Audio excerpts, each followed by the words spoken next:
Hey, good evening. Welcome to my channel, The Underrated Darkness. The underrated one, the number one grinder. Welcome to my channel.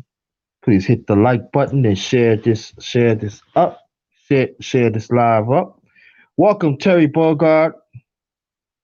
What's good, Sir Anthony? Welcome. Glad you showed up. Welcome to tonight. It's a sports and politics on the Darkest Roundtable, part 11. I will put the link out for the panel in a few minutes and everything. So now I'm going to handpick people tonight. The NBA trades is happening right now. It's open up. They said at 6 o'clock. So we'll talk about that. We'll talk about politics. Sheed, we here. Thanks for coming, brother. I will send the link out in a few minutes. And let me type this out. Appreciate welcome to my channel.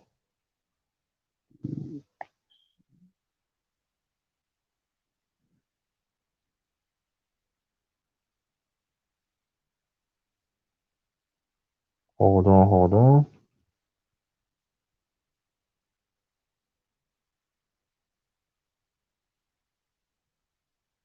Yeah, most likely I'm gonna do a special men's talk Sunday, and I will mention that on. I just want you to go listen.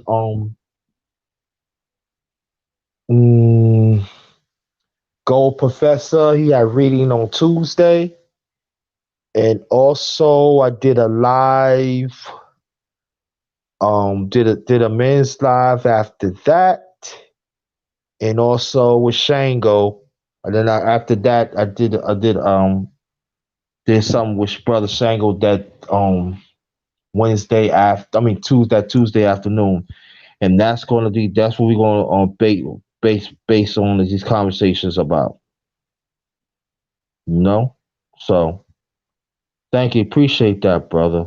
No, let me read this out first. Like I said, I'm waiting for some more people to get on. And it's good. Man or woman can get on the panel. Man or woman can get on. Okay. Again, welcome. Um, Sports and politics on the Darkness Roundtable, Part 11. So we waiting for some more people get on. Okay. So I want to read this out first.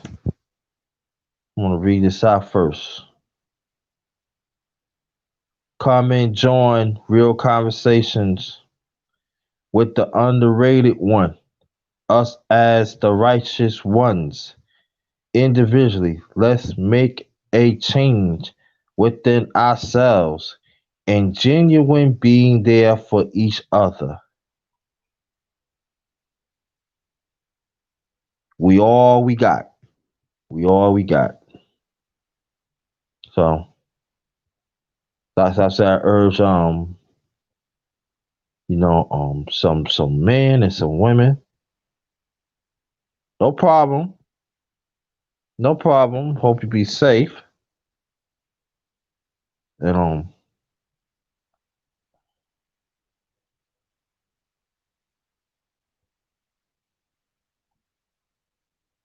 matter of fact, let me put the link out anyway.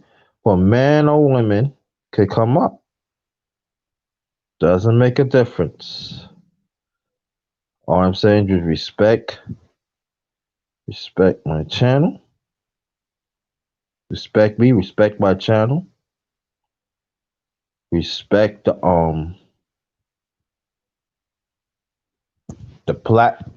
respect the panel, and respect the chat.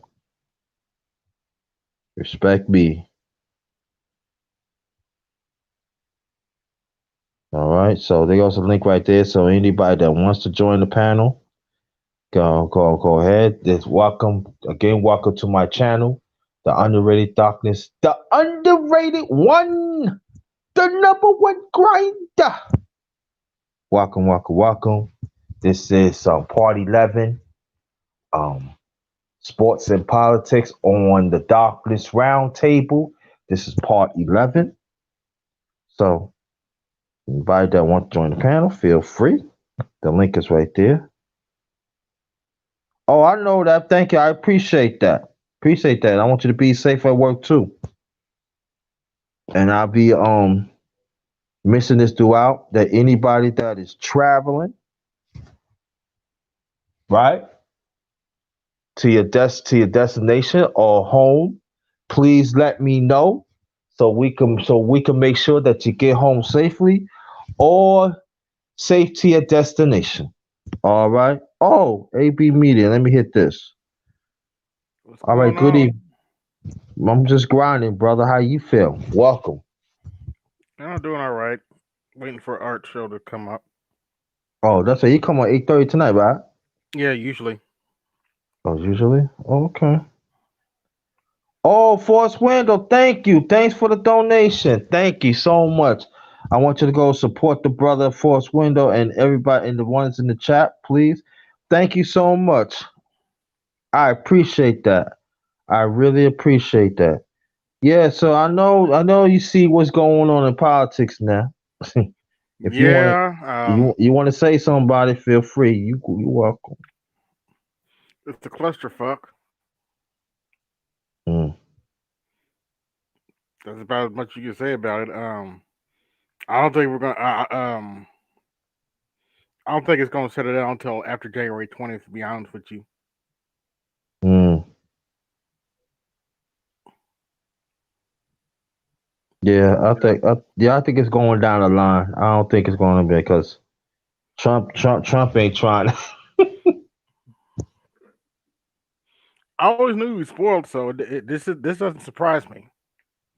hmm What he's doing now doesn't surprise me at all. Mm. Oh, Sir Anthony just subscribed to you.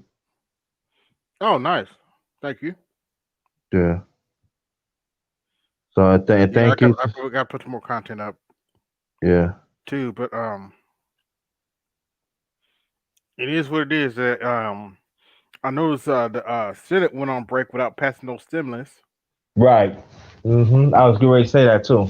Yeah. but that's not surprising either. Not surprising. And they're talking about government shutdown in a few weeks. Oh boy. Yep. On hmm top of the fact that Democrats, for some odd reason, well, this is not surprising either. But even though it's depressing, they reaffirmed Nancy Pelosi as House Speaker, You have to be kidding me. despite the fact that she's 80 plus years old and is clearly out of touch. I didn't know they uh I didn't know they sold $100 ice cream like that. And Maxine Waters in her 80s too. Yep. So is Jim Clyburn. Clyburn too. How you know what? That is the first person I know been the third whip of the Democrat Party for years. Damn, bro, you ain't got a promotion or something? Wow. Well, he came out and said it. Uh, he meant what he said when he said, "I knows Joe, and he knows us." You know what that translated for me? I knows Master Joe. Master Joe knows me, loves me some Master Joe. We gonna support Master Joe. And I'm gonna cook your food. I'm Yes, gonna sir. make sure they're nice and warm. Pretty I'm much. gonna I'm gonna make I'm gonna make Mm-hmm. sure I'm gonna make sure, boss, I'm gonna sign your shoes, boss. And anybody that come after you, I will make Mm-hmm. them have it. Pretty much. I thought it was just me. Yep. Couldn't say it any better. That old slave mentality. Well, the other two passed away, so you the only one left. Talking about and he goes to women. Hey, you listen here, boy. To call her husband, boy. You messing things up for us and everything. You need to be good for Master. Where I need to go. Well, I'm gonna get it. I'm gonna be with Master. So that means you want to get it on with Master, huh? Mm. Oh boy. Yeah. Oh, things are showing. People are showing their two faces. You heard about the rap battle yesterday, didn't you? I heard a little bit about it. Oh, but here's I didn't find this out till I watched Valdez's screen today. Somehow, it was between Jeezy and somebody else. I forget the other guy's name. Jeezy and Mm. somebody else. But here's the jacked up part. Somehow, some way, the Democrats found a way to fuck that up too. Stacey Abrams, of all people, apparently made an announcement during this rap battle. That chick from Georgia. Oh man, you have to be kidding me. You know that Yeah, I know exactly what you're talking about. That's the one. That's the that that's ran the for the strat that ran for governor and failed. right. And I mean that's the same state that had that homo breakthrough man, Gillian. Oh no, that's Florida. Oh, Florida. Okay, okay, all right. No, she's in Georgia. Oh, she enjoy. Okay, I got you. I know. Okay. Although Atlanta has the most ironic governor I've ever heard in my life. Keisha Lance Bottoms. I can't get that name out of my head. Mm-hmm. That's her name, Keisha Lance Bottoms. And as BGS says, to be fair to her, she lived up to the name. Oh, oh yeah. Let me tell you this. Oh yeah. Before I continue, anybody that wants to come to the panel, Mm-hmm. I'm just letting people. Anybody want to come to the panel? Feel free. What's going on, brother Ricky? What's good, dog? What's good? I'm glad you here. Anybody? Oh, reliable. Anybody wants to come up? Yeah. And let me tell you something. I did an underrated music talk about Major Lance. Now they said, who's Major Lance? Major Lance was one. He was a very underrated singer and songwriter. He had a few hits and everything. Now he Mm-hmm. made that song. He made that. The late great Curtis Mayfield wrote some of his stuff and everything. Oh, And okay. he was like a nice. He had a nice group of songwriters he was writing. But what happened was the money wasn't right, so they left. But he was still on this record. I think it's OK Records. He made some sizable, some minor hits like in 65, 67, 68, but it was not like in the 62, 63, 64. I believe if he would have kept that, he would have been like a household name. But he did all right and everything. But let me tell you this though. Keisha Bottoms, that's her father. Oh, interesting.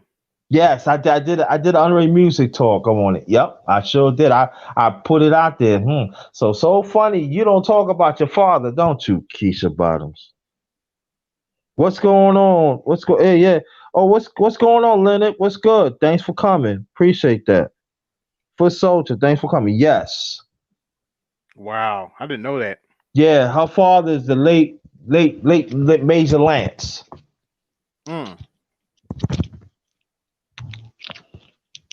Learn something new every day. Yeah, it's on honorary music talk. But And for you go some, you go but I wish I was making it up. Stacey Abrams thought it was a good political move to show up as I said on Facebook, no one wants to see you before, oh during. Oh, no go ahead. no one wants to see Stacey Abrams before, during, or after a rap battle. I just don't want to see it. Mm-mm-mm.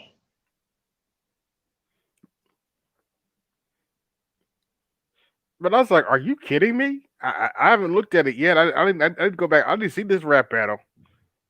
Mm-hmm. Mm-hmm. That's crazy. They did the recount. I did hear they did the recount in Georgia, and Biden won apparently. Oh well. Mm-mm-mm. Yeah. Yeah, I Peace, watched. I God. watched the battle. What's going on, fellas? Yeah, who told Stacey Abrams to show up? Well, you gotta understand. Basically, Stacey Abrams is pushing the vote for the men, and Warlock as well. I think his name Warlock or Warwick or something like that. But pretty much she's been pushing heavy on getting people to vote and come out. And a lot of people give her a lot of pushback. But if you really look at it, the men are not out here getting the people to vote. So if somebody got to do it, hey, she's in line to do it. That's true. So let me What you introduce. voting for? A lot. Well, I'm Whoa, What not you whoa, supposed voting to. whoa, for? whoa, Go whoa, whoa, ahead. whoa, whoa. Let me introduce y'all. They got brother Roch, got brother C, and also brother Ricky. Welcome to the panel, family. Glad you showed up. Thank Peace you. to the gods. Peace to the gods. God, peace of God, no doubt. Go ahead, bro. What you voting for, bro? That's my question to all black, as y'all like to, as we like to call ourselves, black and melanated people. What you voting for? This ain't even your system. That's what people don't understand. This is not your system. It's not built for you. It wasn't meant for you. A joke is a laugh. You pushing the boat is you laughing at your own self in the mirror.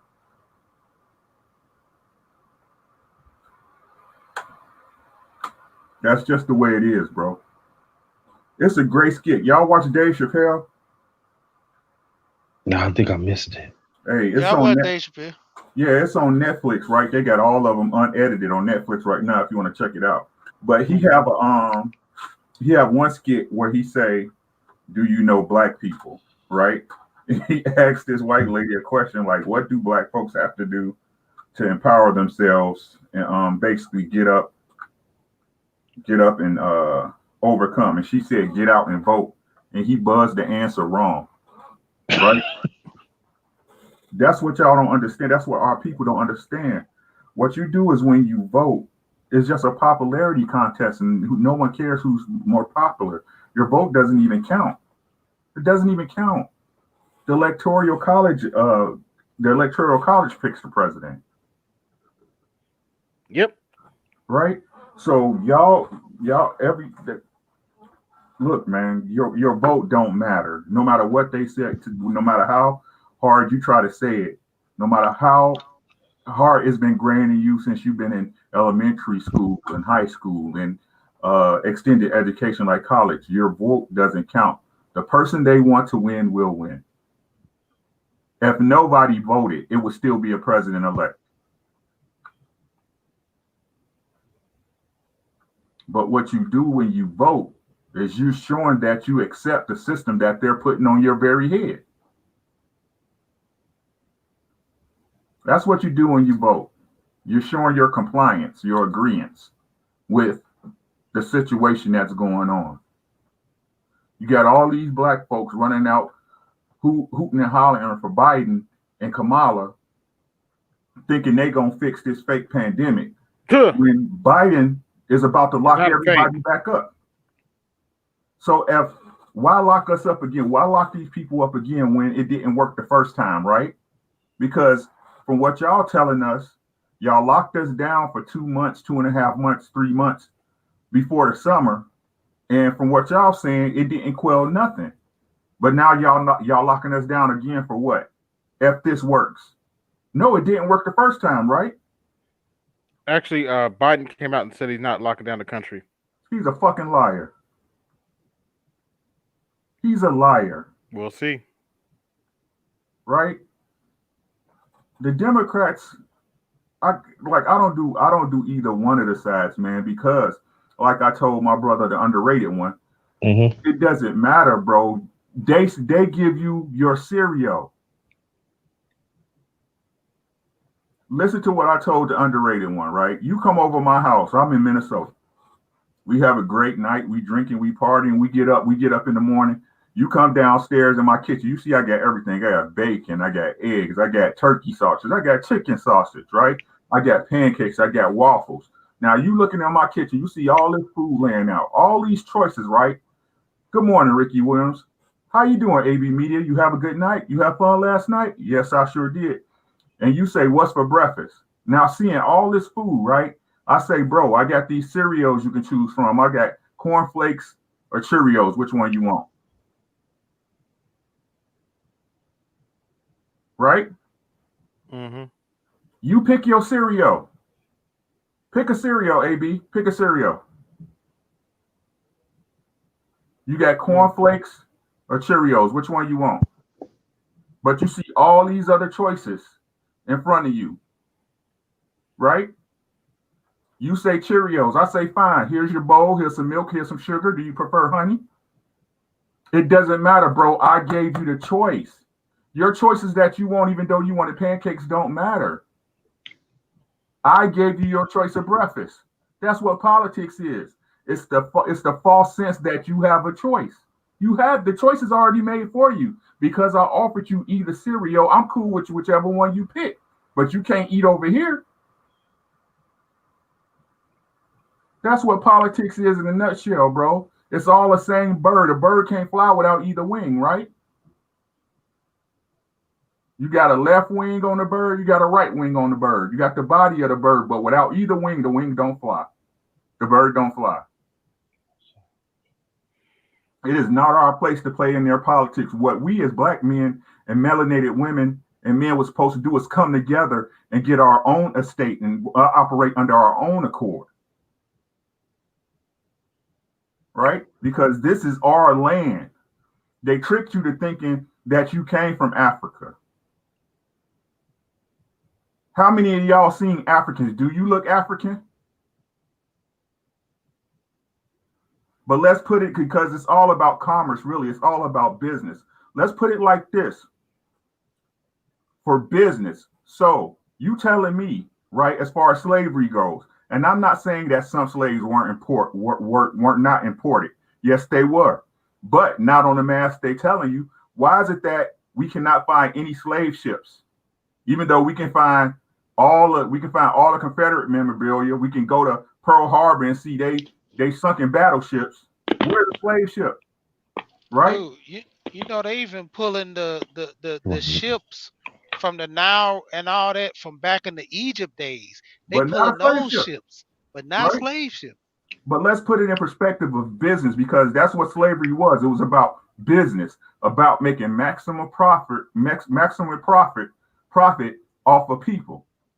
So you telling me, right? Because if we listen to, tell me if I'm wrong, guys. So you telling me if we listen to the stories, they was over there going to the Gold Coast of Africa to get slaves, right? Over the roughest seas on earth, knowing that half of their stock was going to die, right? Either by suicide or dysentery or just exhaustion, right? So you telling me they would go over there and pay for a ship to go over there, have their stock to die on the way back, or would they just enslave the people that was already here? Which one's cheaper? Exactly, and that's what they were doing. They did both. Actually, yeah, they actually go ahead. They were importing them. They were actually importing them from Africa, and you have to understand. Originally, when they first came here, they did enslave the indigenous people here, but they couldn't handle the work, so they had to go to Africa. Despite the fact they may have lost like a portion of them coming here, they had to go to Africa to get those slaves, and actually they didn't come directly to the island. They actually stopped off at the Caribbean, and then they went through a process. Then they came here, but they had to go get the Africans because they're the only ones that could do that intensive work like 20 hours a day and not pass out, at least not for a while. As I said, AB, I don't doubt they didn't bring some, but not in the numbers that they mentioned. Because what they do is they take your history, or they took our history and erased it, right? Because the thing is, this is our land, right? How many people say in their family say they talk about your great granddaddy, your great grandmama, and they was Indian or Native American? Yeah. Right? Answer me this. If they're the conquerors, why? If you conquer something, you name it, right? If you think about it, New Amsterdam, right? New York, right? Why do we still have Cincinnati and Tallahassee and Louisiana and California? Right? Because these places are under trees that the government isn't honoring. Well, you gotta understand with California and all that stuff going out west, they made deals with them. But the craziest part, if you really want to know the whole story, we basically our people sold us out. You know, the lighter virgin Indians, they sold out the darker virgin because always, if you look at it, Christopher Columbus put it in the notes, but a lot of us didn't pay attention. He said he Mm-hmm. came over here and he seen the Indians and copper colored people. He named us as being copper colored because he knew we wasn't Moors. The Moors Mm-hmm. that were over there in Europe are not the same Moors that were over here in America, even though some Mm-hmm. of those Moors travel.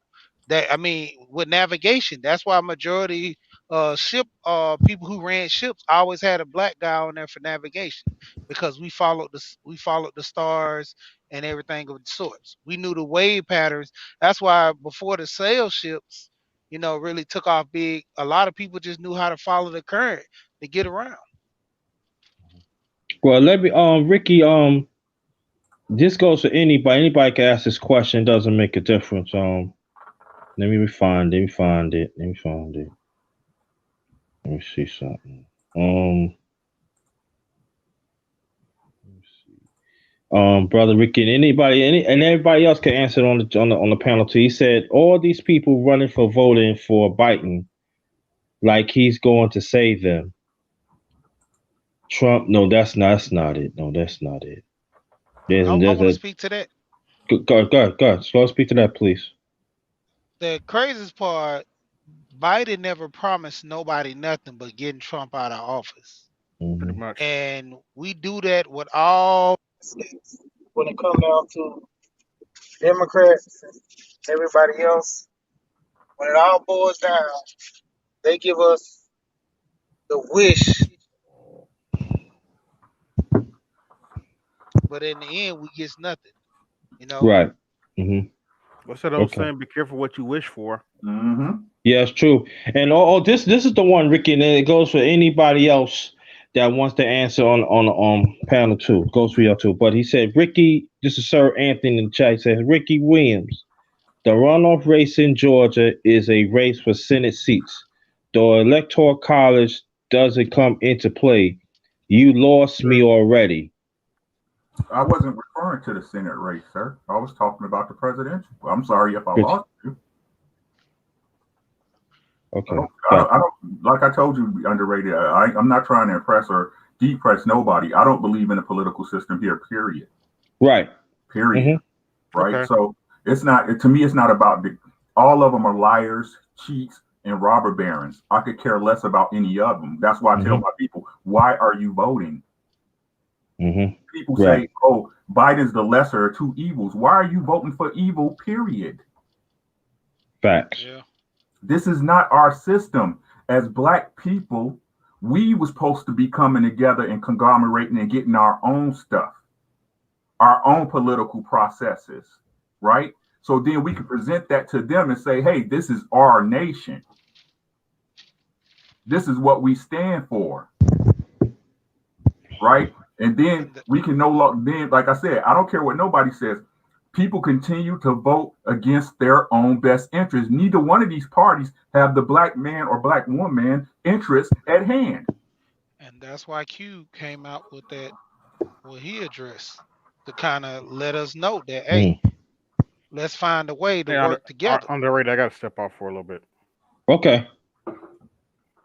You know, we got to work together for the greater good. A lot of people have been programmed so badly not to work together.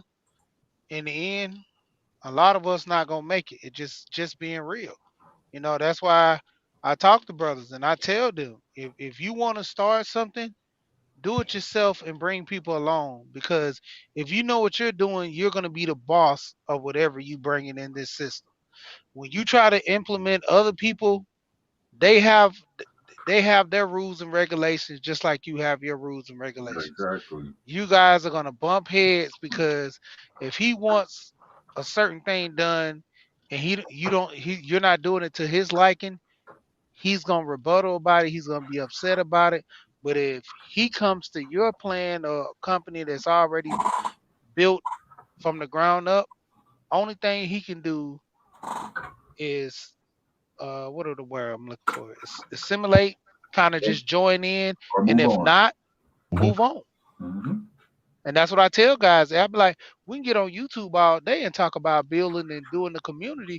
It's gonna be about 40, 50 of us. The same thing that happened with like I was talking to some guys the other day. I told them about what happened with what was it? Suge Knight and Master P and all of them when they tried to get that distribution company. They Mhm. went all together to try to get that distribution company together.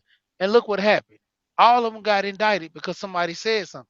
Now, if one of them would have started the distribution company and the other ones would have came on board, they're like, well, oh, shit, all right, well, let me join in because you already got it all structured and let me get a percentage of this. All it took was that one person to get everything started. Everybody put down their percentages, and there we go. We would have took over. Just like with the industry now, LeBron. If LeBron started his own shoe company, you know how many shoes he'll sell? They Mhm. knew what they had with Jordan. That's why Nike approached Jordan with the Jordan Air Jordan brand. Nike knew that if this guy run off somewhere, he's gonna make money somewhere else. Let's give him his own company, his own name. Give him all the accolades, and we just take a percentage. They Mhm. they do that with every company. Look at Ciroc. Look how Ciroc sit there and he got a promotion contract. Diddy has a promotion contract. He don't actually own within the company Mhm. as everybody think. Same Mhm. thing with Jay-Z when he was with the Knicks and everybody thought he owned five Oh, you talking about percent, the Nets? three Talking about percent. the Well, Nets? Nets, yeah, Nets. 3 to 5%. Like how much ownership can you get with 3 to 5%? You know, you basically getting an owner shirt. That's it. Look at Mhm. Serena Williams. Hell, she owned money in the Dolphins. You Mm. know, damn, they built this mug up over here. Mm. I'm going through one of my old neighborhoods. Oh, okay. Yeah, they built this mug up. Yeah, Yeah. but Okay. man, crazy. Mm. Go ahead.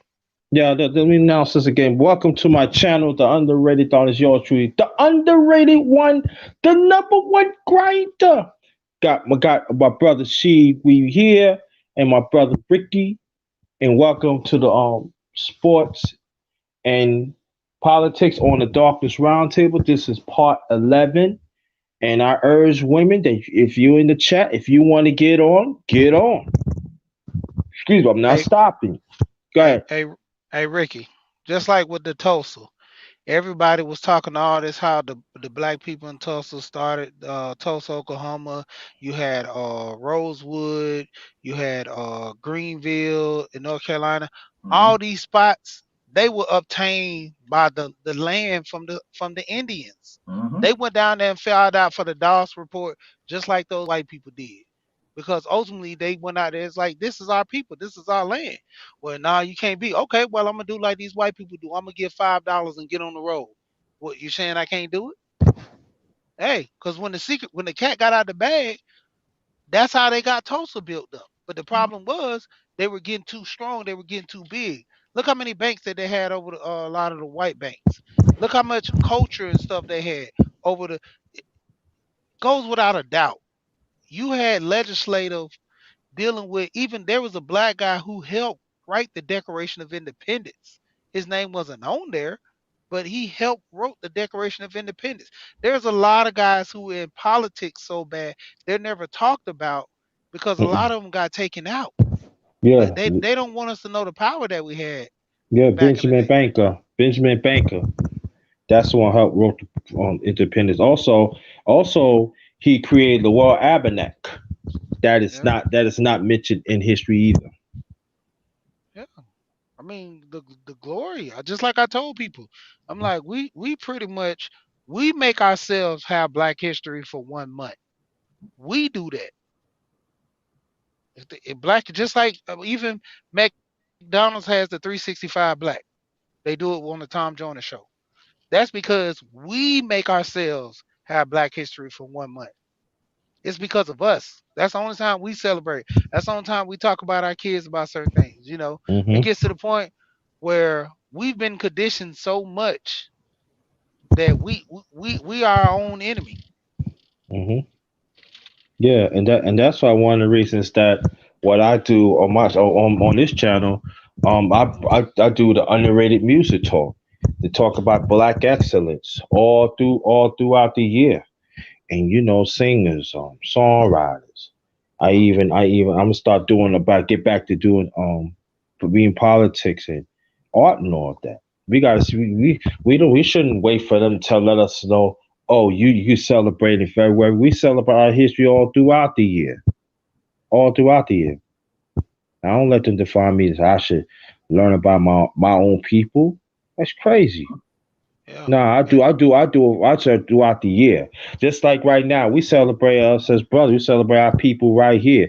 Nobody gonna tell me, oh, you underrated. You need to celebrate your own brothers and sisters certain time. Get out of here with that, man. Not me.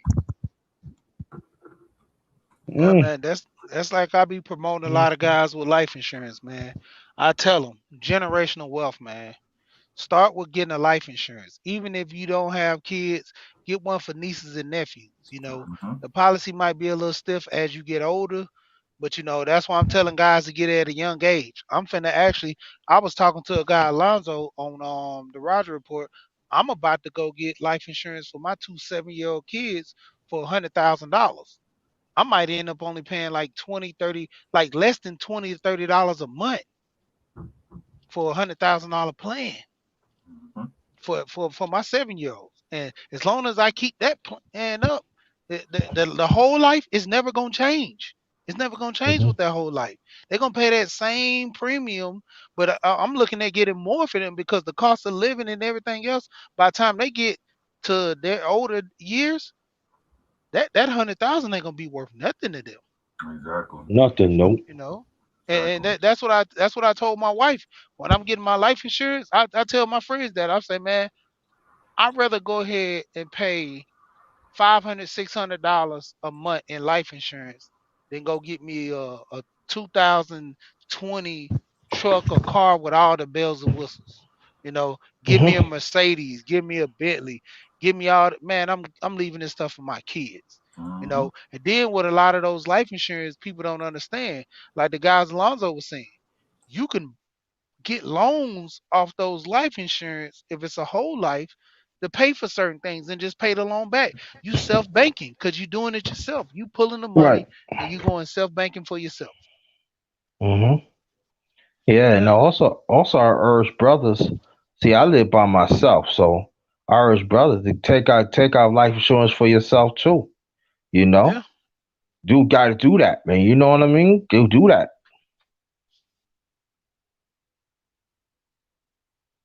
yeah, Yeah, man. gotta do that. Yeah, like I said, that's been handled in my business. And I teach my kids the same thing. You know what I'm saying? Get you some property, get you a trust together, everything is in a trust. Everything, everything goes in a trust, right? Because I don't want the government controlling nothing that my kids get when I'm done. It's private, it's probate free. People need to really start looking at the way business is supposed to be conducted. I don't say the way those people move because they just move because they know, right? Now with the internet, Hmm. with the internet, we are at the height of the information age. There is no excuses for ignorance except that you're lazy.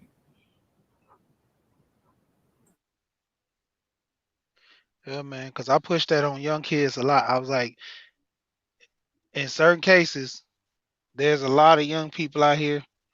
Only reason you should be going to college is if you're going for a professional career as a doctor, lawyer, something like that. Other than that, if you want to start a business, any business you want to start, you can find out how to do it online. That's even like with IT. You can go ahead and get certificates of Hmm. A plus certified, C, whatever those. Get into those certificates, and there you go. You have what is it, MIT, one of the biggest tech companies, I mean, the biggest tech colleges, they're offering a certificate if you complete their program online for free. They're just offering it to you to go take the course. You're not gonna get a degree in it because you can take it on your own time. You could take 2 3 years to finish that course, but once you Hmm. finish the course, you can get a certificate saying that you completed the course. Yep. And it's different ways of doing business. There's different ways of handling certain things right now. That's why I'm telling my younger kids, I'm like, depending on what you want to be or what you want to do. Like one of my sons, he's into Teslas, so he wants to own a Tesla dealership. I told him, I was like, man, you gotta make some money. I said because Mhm. Teslas. So Mm. yeah, my phone. Yeah. Hold on, right quick. Uh,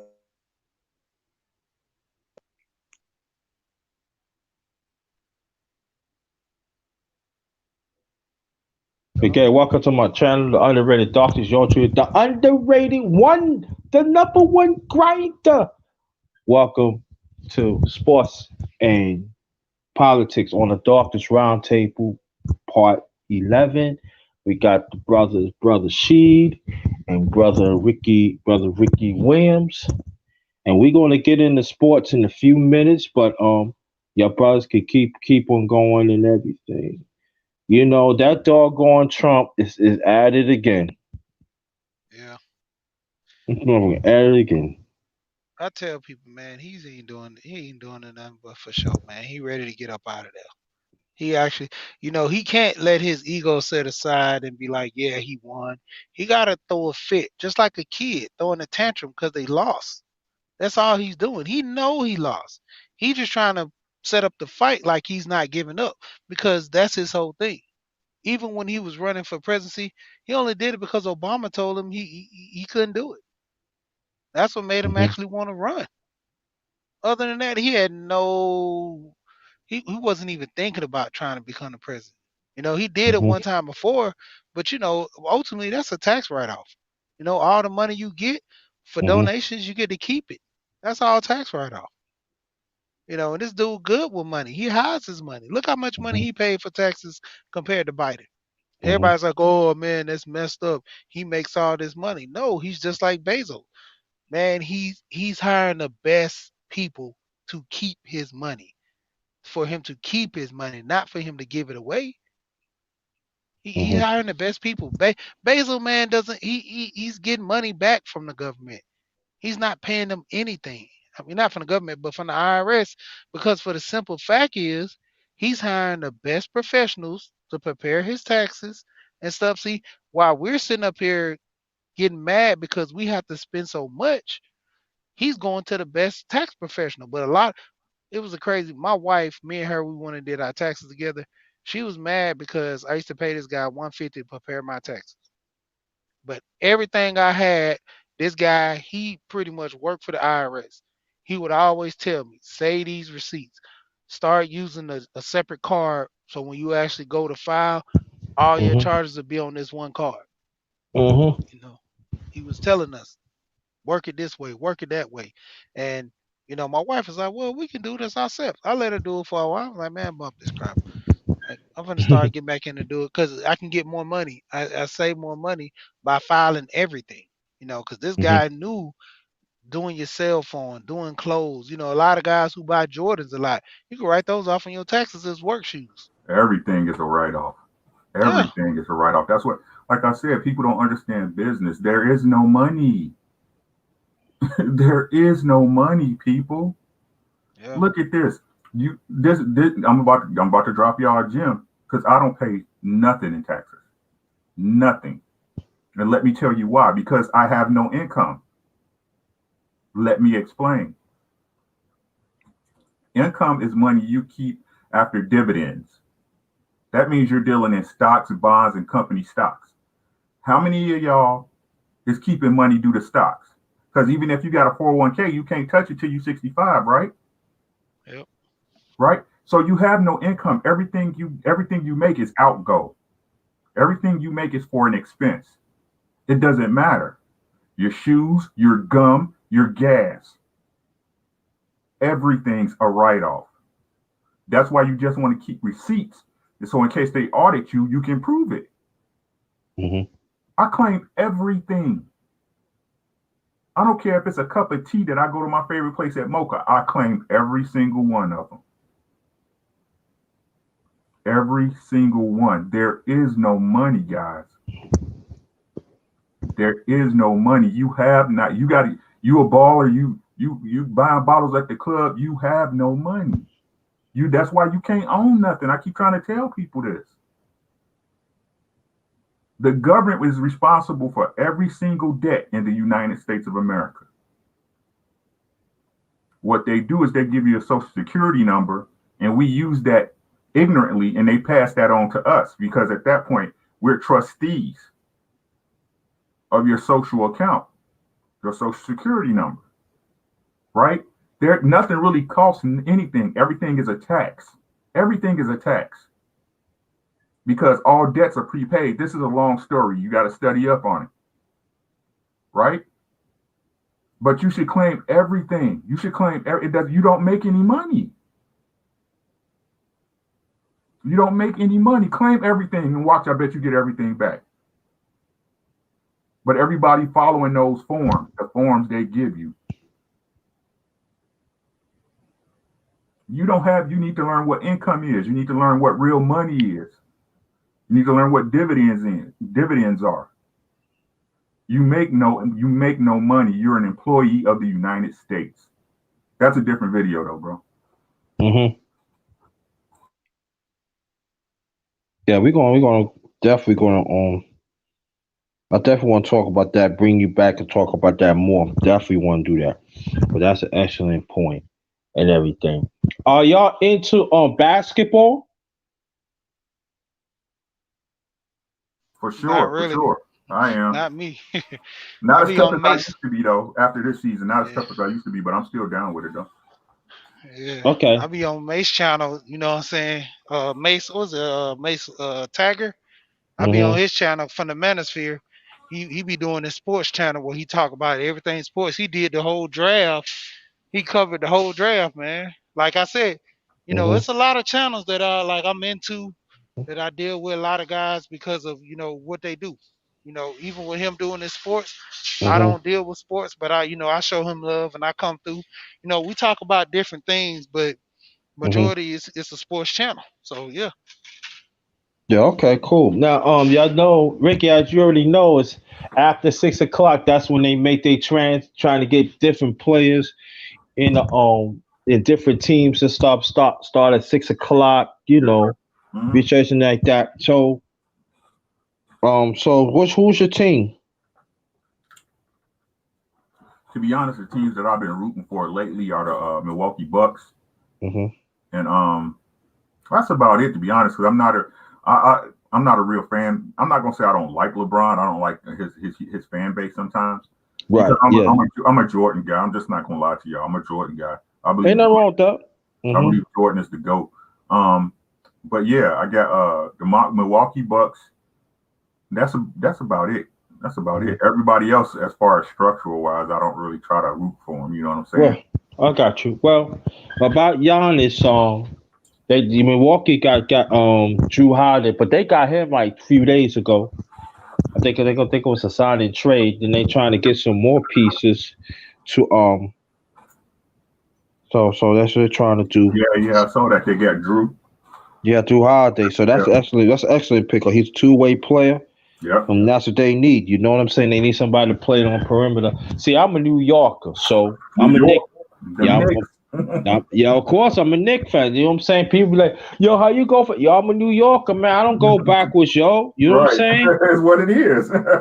Well, man, I supposed to like lead all my teams. I support all New York teams, but I said for me as a Knicks fan, the Knicks got some money. They're under the salary cap, but I would say this: Gordon Hayward opted out of his contract in the Celtics. I thought he was staying. Now he ain't staying, dog. He left. He slapped. So the Knicks. So I think the Knicks is one of the main things he think about it. And I would say the Knicks, man, get him. Yeah. Why not? Especially if they got the money. He got the money. He's a two-way player. He get you 25. No doubt. He get you some rebounds, right? Bro, it ain't no worse than who they got. Who they got right now that can put up 25 a night consistently. Do you really want? Do you want the sugarcoat truth or you want the real truth? We had this conversation before, brother. Exactly. Right. That's why I'm not answering that. That's what I'm saying. They ain't got nobody. So I'm saying like this is what all right. Knowing that this is what I'm saying, y'all. Even in the chat, this what I'm saying. Get Gordon Hayward, yo. He can play two-way. He can score, rebound, all that. Get that. Now, a point guard, there's some point guards out there, but I'm going to tell you which point guard I like. The Ticket TV, he said it too. Mhm. I like this point guard, DeAndre Fox. I didn't know that that his contract is up too. Yeah. I know you talk about. He's a nice little guard. I like him. I would get him. He's young. You could build around him. They talking about bringing some more guards back, but I don't know because them guards. I said if they good, I think they good to come off the bench. But I'm saying like we got to be. I ain't talking. We're gonna win the championship. No, it's got to be relevant, man. We want to be relevant again. And No I'm doubt. saying get some pieces, man, that people want to come. Now, if you want to bring Melo back, okay, you can bring Melo back. It's okay and everything, but I'm just saying that tonight, the Knicks, snatch up Gordon Hayward. No, we don't want to hear no verbal agreement. No, I don't want to hear that shit. I don't want to hear no verbal agreement. Sign that contract, locked him up, and so they gonna see right here like, oh, they got Gordon Hayward. Yo, he's kind of good. Maybe he was in Utah, and you could bring some more picks. And I would go get DeAndre Fox. Yes, I would. Yep, See, he's available. It's like you're saying though. But what franchises need to understand is that when you get a player of caliber, that make other players want to come. You know what I'm saying? Say, right. Okay, we could build here. You know what I'm saying? Right. So so stop playing games, man. Just get them. Yo, I don't care, man. You have to fly. I don't care, man. You know what I'm saying? Yeah, fly, get that nigga, man. No, dog. That's what I would. Yo, go ahead with man. Come on, fly to his house, man. We're gonna park his jet right in front of the yard. You know what I mean? Yo, they say, oh, nigga, yo, what's up? Yeah, you know what I mean? Okay, and get him back in the jet. Yeah, you know. Yeah, you know what it is. Sign that con when you get off. Look at New York City like that. I know people say, yo, there ain't no sell or nothing, man. But I'm just saying that, yo, man. Boom. And it is New York. You know what I'm saying? So come on. Right, man. But people just trying to front on New York, New York ain't shit, New York and all like that. But y'all be visiting though. Get out of here with baby, that. Come on. Cat's Deli, come on.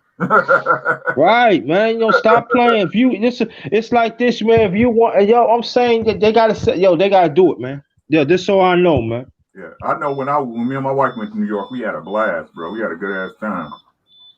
We was there for a fight. Oh yeah, what's fight? What was it? I'd have been in so many fights in the last couple of years. Who was it? Shit. It wasn't Wilder. It was a Danny Garcia fight. Yeah. Oh, okay. Yeah, it was a Danny Garcia fight. That was some years ago, too, though. Yeah, it was a Danny fight. Yo, somebody said Gordon is now all that. Yes, he is. Talk about he better get him. Why you saying he's not all that? Come on, man. Compared to New York here right now, come on now, man. We got to build, bro. Is all I'm saying. We got to build. You got to start somewhere. Yeah, all right. I understand he injured, but he's fan. Come on, y'all hating, man. Come on, so person never get hurt and get hit. But I'm saying, and I'm gonna tell you, he don't. That means something going on in Boston that he don't like, and he want to opt out like that. Everybody. Who else left Boston recently? What's the boy name? What's the name of Boston? Right, Kyrie. Yeah, he left that. Yeah, he left that, man. So I'm saying they say, yo, Kyrie don't want to play no more. Why Kyrie left? And now you got Gordon Hayward left. Mm-hmm. Come on now. That means something's going on in Boston. I'm surprised Tatum ain't bailed out yet. He's young, though. He don't know, man. Yeah, I'm surprised Tatum ain't bailed out yet, though, man. He gonna know. Man, Yo, but your boy Bud been talking reckless. Yo. Oh, you know what, Ricky? I'm just letting you know you ain't shit because I was gonna bring it. He talking reckless, Yo, though. boy is talking. I see why he don't do interviews, God. Bro, he need to shut up, bro. Yeah, Boy, he need to he. shut up. Oh my Okay. goodness. Do me a favor, Ricky. Let the people know what's going on with Bud and everything. You want it from the back or the front? How you want it? Yo, you know how we do it, dog. You know how we do it. Just do it. Okay, people, we gonna break the Bud story down, man. Now, again, the actors have been changed because this is for made for TV, right? So this is the thing for Bud, man. Look, Bud, and I'm sure underrated can agree with me, a phenomenal fighter at 140 and 135. Agreed. Hall of Fame career at the lower weights. Peace. We'll see you back, bro. Hall of Fame fighter at the lower weights. Moved up to 147. In a contract with a promoter who's known throughout boxing to do shady business, especially to the fighters of a certain persuasion. Bob Arum top ranking. Now, your boy Bud is coming up in the welterweight division. Fighting subpar competition, but raving like this competition is great. When people in boxing know these fighters he's fighting is not all that, right? So, Bud is in direct competition with one particular fighter by the name of Errol Spence Jr. at this time. They're vying for pound for pound supremacy. Now, of course, just like Mayweather and Pacquiao, the fight that every boxer fan wants to see, besides Fury, Deontay Wilder 3, is Bud Crawford versus that dude from Texas, Errol the Truth Spence Jr. Right. Now, mind you, Errol's winning. He's looking good. Errol just got through out of a car, crashed up a Ferrari last September, around the same time last year. September, October, somewhere around there. He's coming back. Got a great fight against a top five welterweight of Danny Garcia. But Crawford, just a couple of weekends ago, fought a fighter that in Kell Brook that Errol has already stopped some years ago. Not a couple of years ago, guys. Some years ago. Right? There at this point, because he stopped a guy, Bud Crawford stopped a guy in an earlier round who now has 2 broken eye sockets and hadn't fought an elite fighter at 147 in over 4 years, because Bud stops him with a shot directly to the eye, which the eye was what everybody know what was messed up, but we was hoping it was okay. Now they're screaming Bud pound for pound. So Bud's on a little high, stating that this version of Kell Brook would have beat every fighter that, or gave, because I don't want to get the man's words wrong, he could beat every fighter or at least be a problem to every welterweight at the top that Errol Spence has fought. Mind you, Errol Spence has fought Sean Porter. Errol Spence has fought Lamont Peterson. Errol Spence has fought Mikey Garcia, and along with some other names.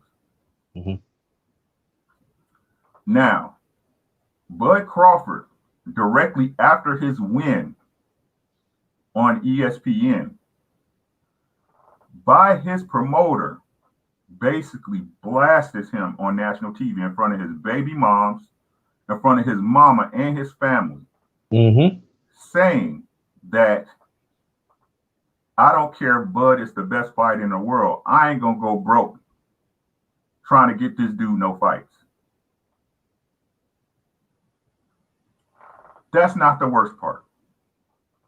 The day after that, Bud goes on the internet flaming fans for questioning him about why won't you fight Spence? Why won't you take 60-40? Right? And then This is not, yo. You can't make this up, y'all. And then after being lambasted by his promoter, the guy that's supposed to make him these big fights, blasting him again in front of his baby moms, his mama, and 18 of his family members at the fight on national TV. Bud says, I forgive Bob. We'll work it out. Shoe shine boy. Okay, keep on going. I'm about to bloody. Now, mind you, this is the point I made. I'm sure Underrated can attest. He heard me say it at least twice. Bud is calling for the killers. Mhm. He was calling for the killers. Oh, I'll whoop Errol Spence, boy. I'll whoop A, B, C, D welterweight. Now, please note, where Errol Spence at is where the top welterweights in the class are. That's undeniable. You can't argue it, right? You can't argue it. He'll beat Sean Porter, but won't fight Sean Porter because that's his friend. Even though Sean Porter is his mandatory at this point. Let me repeat, the WBO belt that Bud has. The Bob belt. The Bob belt, right. Right, but he won't fight the man, right? Mm-hmm. Even after that, listen to me, people, even after all this crazy talk, even after he beat a leftover that he beat already in Kell Brook with Errol Spence still offered him a 60-40 split. Mm-hmm. And the man says no still. Can't make this up. Yeah. But let's go back in history because hindsight is 2020. Like I said, Bud is calling for killers. He calling for the killers. He think he's a pound for pound welterweight, even though the 4 people he fought in the welterweight division, I can name 3 of them that's questionable. Kell Brook, fucked up eye, right? Mm-hmm. Amir Khan, a mere shell of himself. Benavidez had just got shot in the leg and was still fighting on one leg. And he said this competition could give Errol Spence problems. This is what he said. But, like I said, he's calling out killers. Mm-hmm. He's calling out killers. Everybody's at PBC. Everybody's at the other high school. Y'all know how it was when you was in high school, right? You had Joe School. Y'all had the people that was the man there, but then you had the high school, the other high school a couple of miles away, and they had their group, right? And then when y'all had a basketball game or a football game, we saw who was the best, right? Mm-hmm. Mm-hmm. But before he became welterweight, right before this, listen to what I'm telling y'all. Right before he was moving to 147, knowing that PBC, where Errol fights out of, has all the killers, doesn't even talk to Al Heyman, doesn't even try to negotiate a deal. He signs right back up at the prep school of Top Rank. Mm-hmm. This y'all man's though. Mm-hmm. Right? And even after all this is how crazy this is. Listen, Bud did an interview the other night with Miss Boxing Baby on Instagram saying, you know what? I don't even have to fight Errol. I don't need him. I don't need Errol. If he don't give me 60-40, even though your numbers suck, your competition sucks at 147, the fight's not going to happen. Mm-hmm. That's Bud Crawford in a nutshell, guys. And he forgives his master. Show nothing. No. You said it wrong, Ricky. Massa. Let me welcome my brother. It is. Yeah, we're gonna keep this thing. We definitely gonna keep this going right now. Yeah, Sonny Boxing Talk. Welcome to the panel. Peace, bro. Peace. Can you hear me? Yes, sir. Honest. Yeah, I want to jump in on this. Go ahead. On this Errol Spence topic. Like, I feel like, me personally, I feel like what Bud is doing is he's looking at his overall career and he's thinking that he's super top tier on the same level as Errol Spence. When you look at the reality of the situation, really Bud Crawford, he's at least 2 fights behind Errol Spence. Easy. 2 fights behind. But I mean, you're moving up to a whole new weight class, bro. You're gonna have to. It's almost like you're starting over. That's facts, Sonny. That's what I'm saying. So you can't expect to get the best of everything when this man has been at 147 for the longest time, grinding it out, fighting Sean Porter by himself, in my opinion, has faced better competition than Bud Crawford. It's simple to see, bro. I agree with you. Danny Garcia, same thing. He's fought the top dogs on the. As a matter of fact, Danny Garcia, after this fight, he would have fought all 3. He fought Keith Thurman, and he fought Porter. So like, I think he needs to humble himself a little bit. As a matter of fact, if Errol Spence was to move up to fight Canelo, because there's a little rumblings about that, I bet you Errol would take a 60-40 split to fight Canelo. To be great, I think he would. Absolutely. He would, yep. It's no different than what Floyd did. Floyd got a 70-30 split against Oscar. Right. 70-30. Yep. 70-30. But Floyd knew the sky was the limit after that because of his team. But like I keep trying to tell people, man, just like you said, underrated one, Bud's team is garbage. It's garbage, man. Bo might got his hands in his pocket. So Bo am I right? You heard it from me. Am I right? Am I right, brother? Bo might be the truth of it. This is business. I know what business is. If he's coaching him, he gets a 10% cut. That's the general average in boxing. If he's managing him, he gets a 20% cut. It just makes sense for him to keep it where it's at. You see what I'm saying? It just makes sense because if you go and you lose to Errol, my cut gets low. Yeah, I'm gonna get that payday, right? But what's my paydays after that? What's my paydays after that, bro? I don't see it. Right? They just doing what every team, every other disgusting team in promotion and boxing does. They just juicing the orange. Let's juice this orange as long as we can. When it's dry, we'll throw it to the wolves. That's all they're doing. Right, and you know what I said this because more than once did I say my brother Ricky, and I said it about the 4th time. You know what I'm saying? I'm saying this: when you a trainer, you the first and foremost supposed to have the best interest of your fighter. Period. When you start being a manager, nah, dog. It's a conflict of interest. It's a conflict of interest. And I don't care what anybody said. Ball Mac ain't trying to let this go. And what's going to happen? Bud ain't going to he had no money to represent. All the fighters ain't going to want to finish. It's horrible. And you know what happened?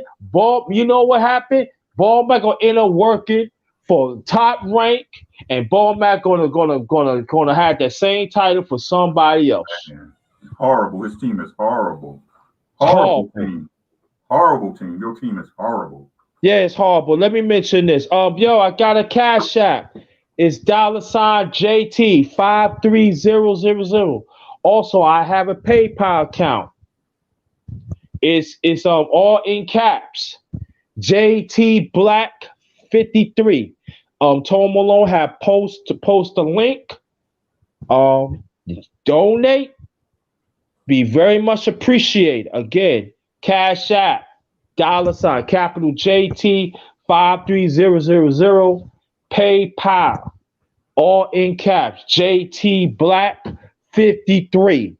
It's in the chat, and also it's in the screen that you're seeing, and also too that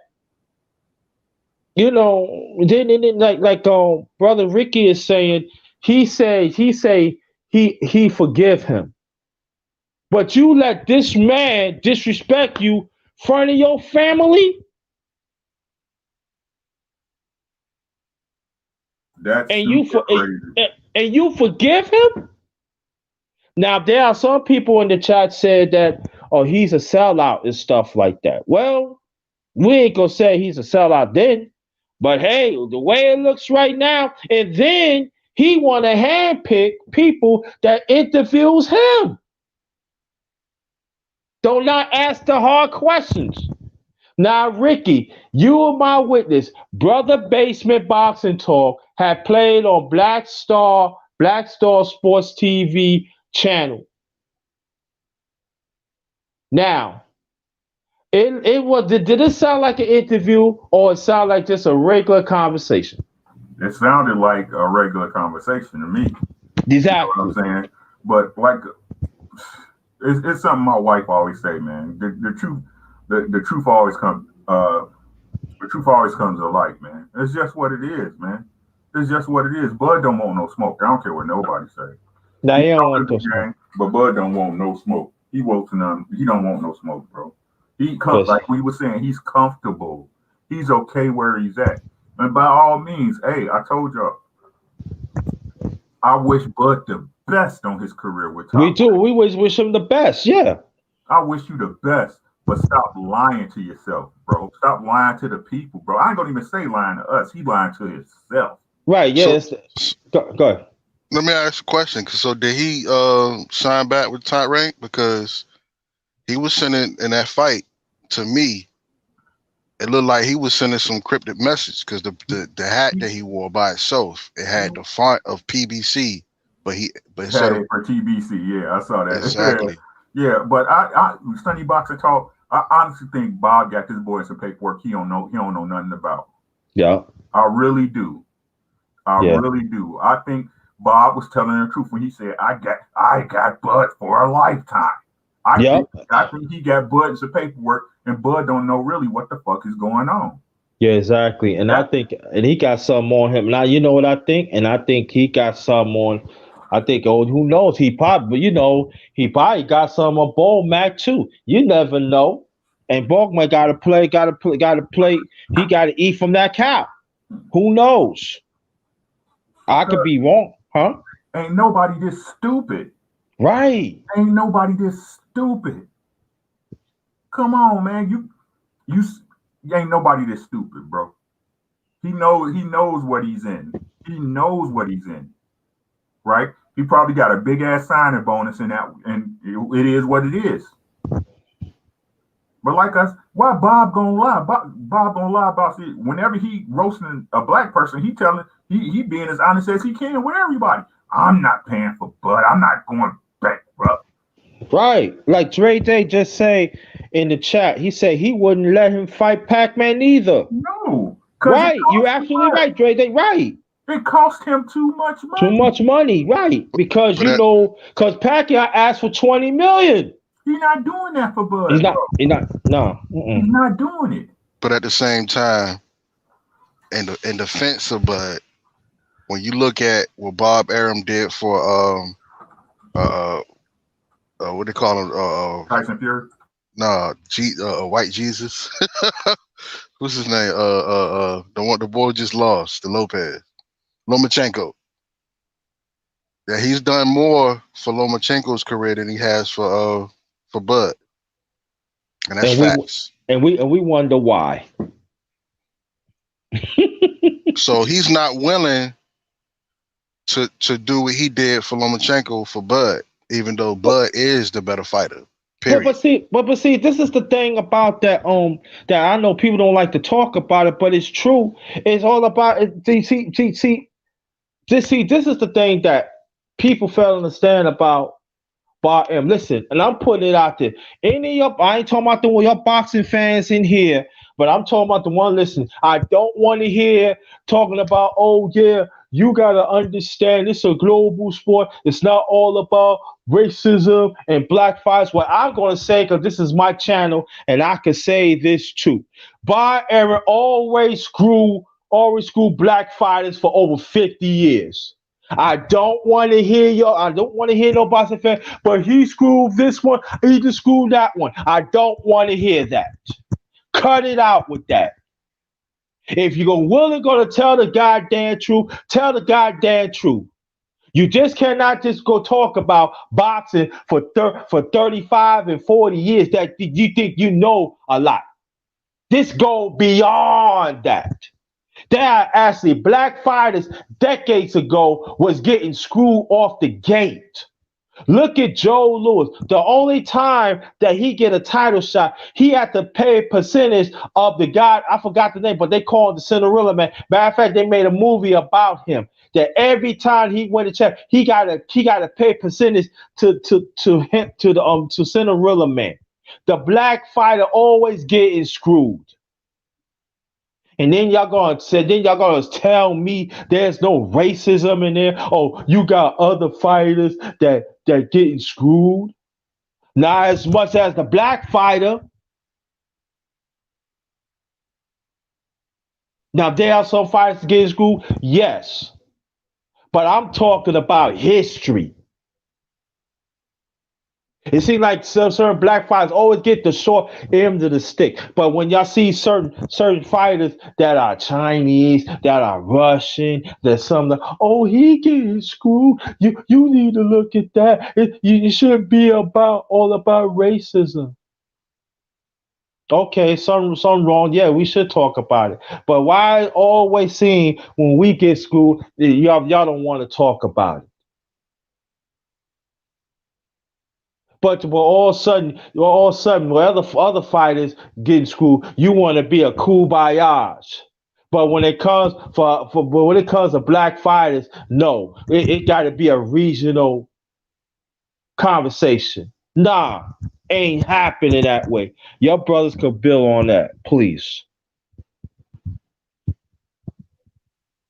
Yeah, that's a fact, and people have been telling Bud for years that he need to leave Top Rank, because from what I understand and from what I see on the PVC side, them fighters are happy. Look at Floyd Mayweather and the example that he left. Like, he left Bob Arum Top Rank for a reason. So why wouldn't you follow in those steps? You know what I'm saying? And at the same time, Bud don't like to do no interviews. Like, he got to do something too on his own, for real. No, he want a handpick, brother Sonny. That's the problem. Yo, Fred the barbershop supposed to interview him not too long ago. He shitted on him. They said, who Fred the barber? He down with the LDBC, one of the credible brothers. He interviewed. They shitted on him.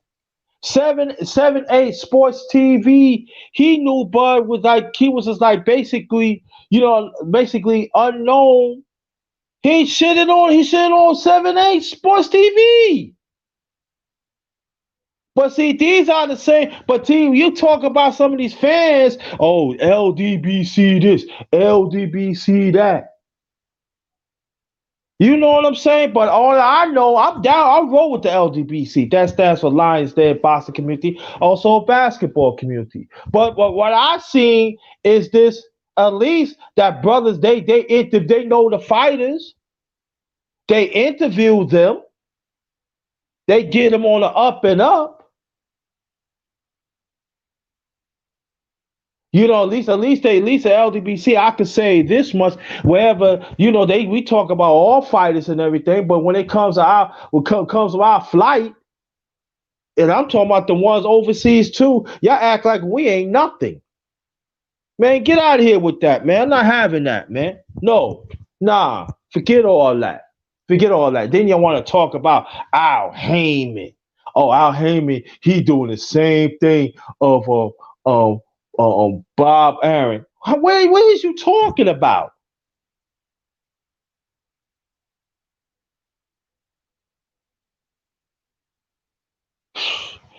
Ricky, you can cook on that, man. You'll cook on that. It's just for me. These fans are very disingenuous. They talk about y'all know boxing, but y'all don't want to know the real history. Y'all really don't, man. Man, just like I said, I'm tired of talking about Bud, bro.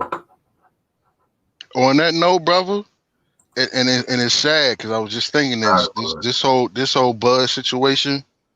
is really it's trying to overshadow a great fight that we got coming up.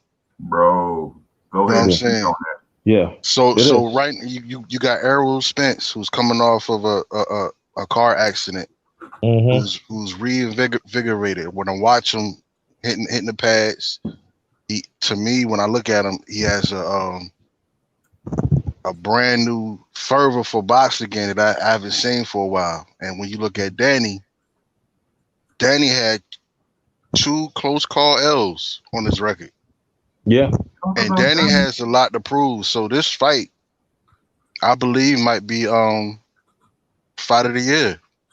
Yeah, it could be. Oh, you know what? Let's talk about that fight, but let me bring this up. Ricky and S- brother Ricky, brother Sonny.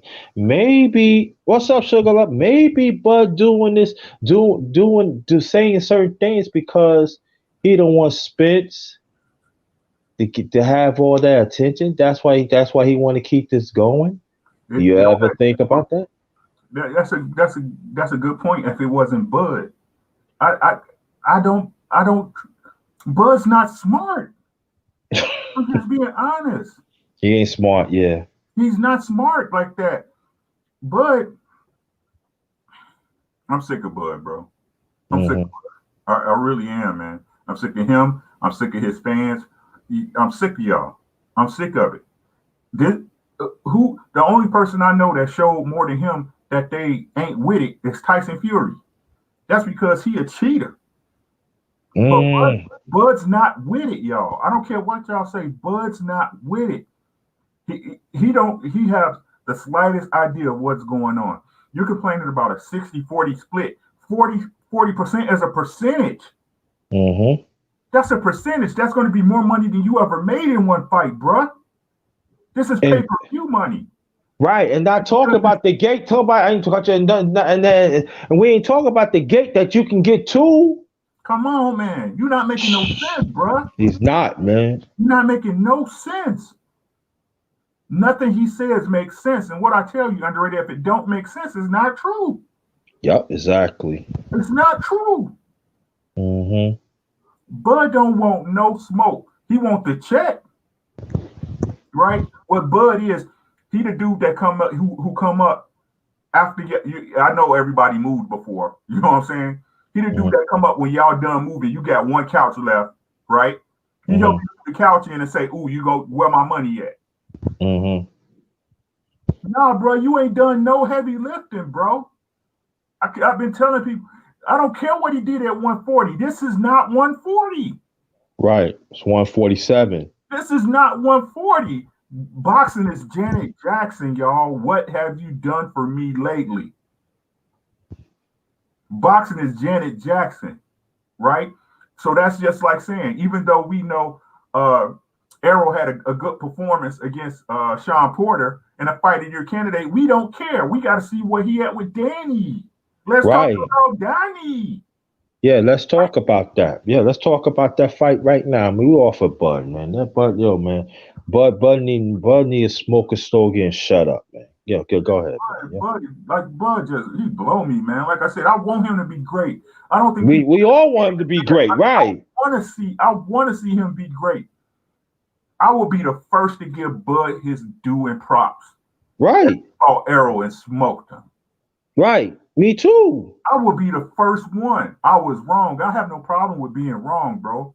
I made Hmm. many mistakes and bad judgment in my life, Hmm. right? I told you I don't have no skin in the game. I'm not getting my face beat in. I have no skin. But for this man to be moving a certain way and talking a certain way and they not matching up, I don't want to hear it. I don't Hmm. want to hear it. Okay, cool. All right. Now, everybody said boxing is Janet's good one. Yeah, it's a good one. That's fact. Let's talk about this fight coming up this weekend. With Errol Spence and the Swift one. Yeah, I think it's gonna be a great fight, man. I think this is not gonna be a walk in the park for EJ because um you look at Danny. He came off of two losses Both of them are, you can say that they could have went either way, except for probably maybe the Keith Thurman joint. I think when he fought Sean Porter, that might have been a little closer. But when you look at Danny, you can see that he's focused and he's ready to go. I feel like, especially when you take a loss as a boxer and you look at the mistakes that you make, it can oftentimes make you a better fighter. Even though I personally believe that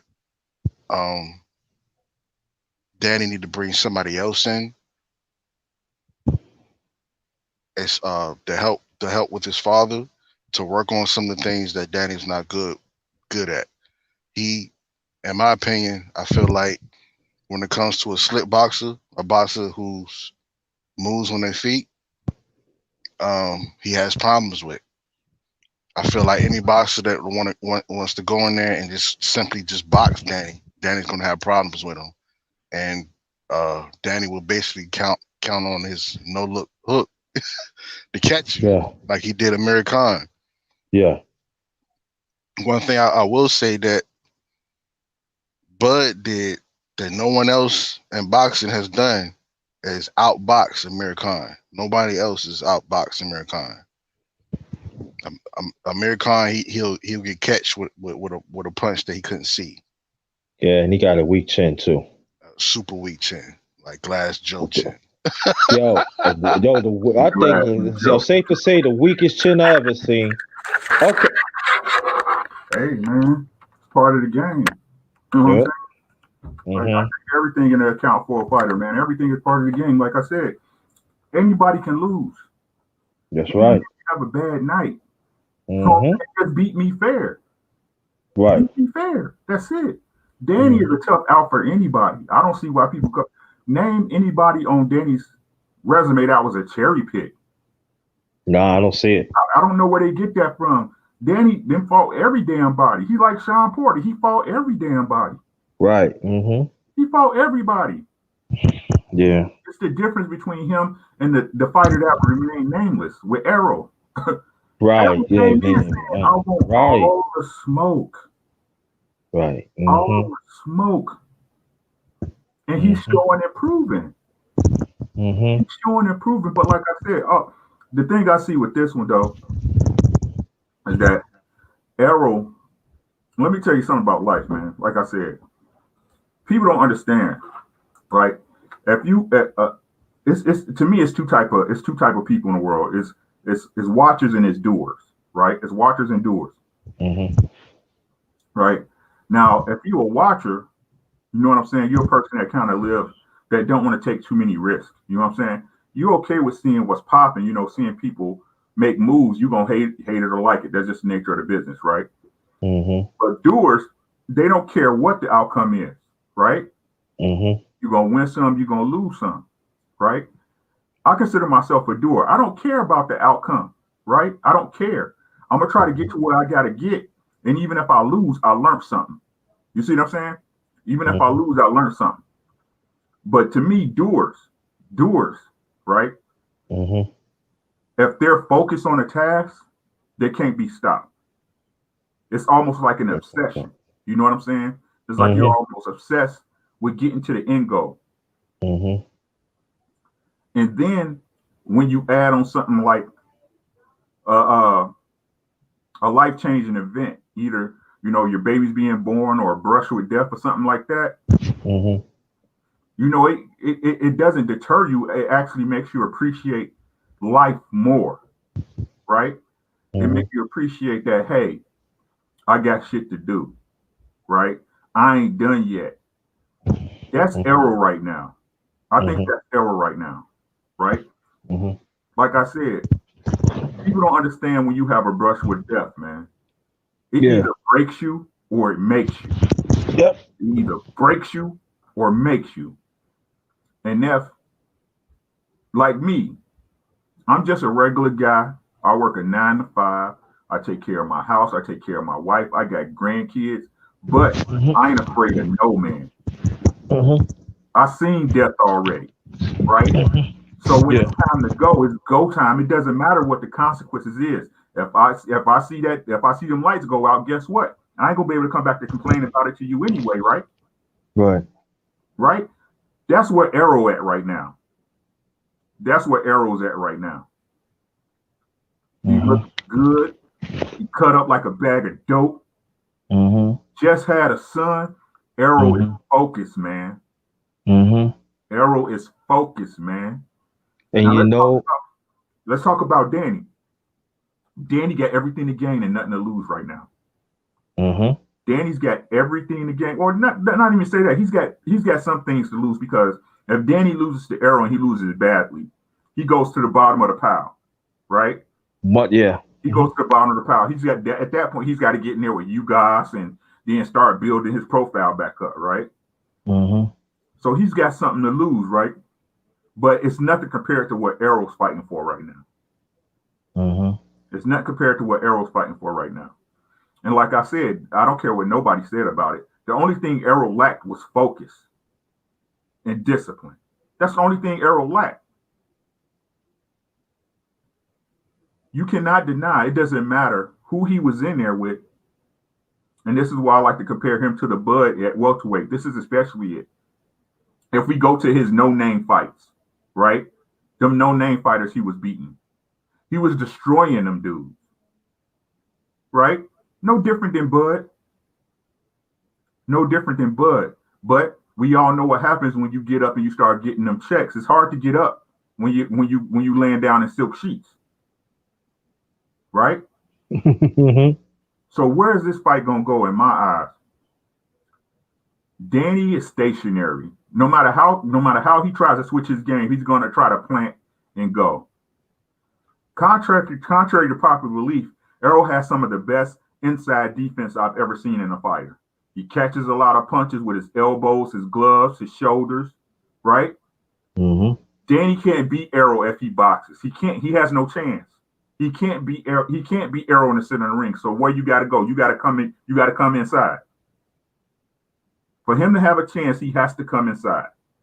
Because if he boxes Arrow 12 rounds, he loses. But see, I would say this though too. If Garcia, he come inside, that means he gonna be exposed.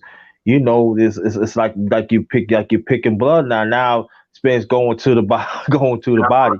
That's what I'm telling you, right? So Danny's a tough dude. He a Philly fighter. He a tough. No doubt, he's tough. Exactly. Right? He's a tough dude, but that body work that Arrow put in that body work Arrow's gonna put in is gonna be serious business, right? All we have to see, like I said, the only thing everybody is wishing or hoping is to see if Arrow's the same. Like I said the other day, underrated. We going into this fight seeing if Arrow is the one that's broken, not Danny, right? Right. Whereas with Bud, we was trying to see if Kell Brook was broken, not Bud. You feel me? So if Arrow come out there the first I would say the first 4 rounds, showing you he can still take a shot and still move and defend, 9 or 10, Danny's gonna get stopped.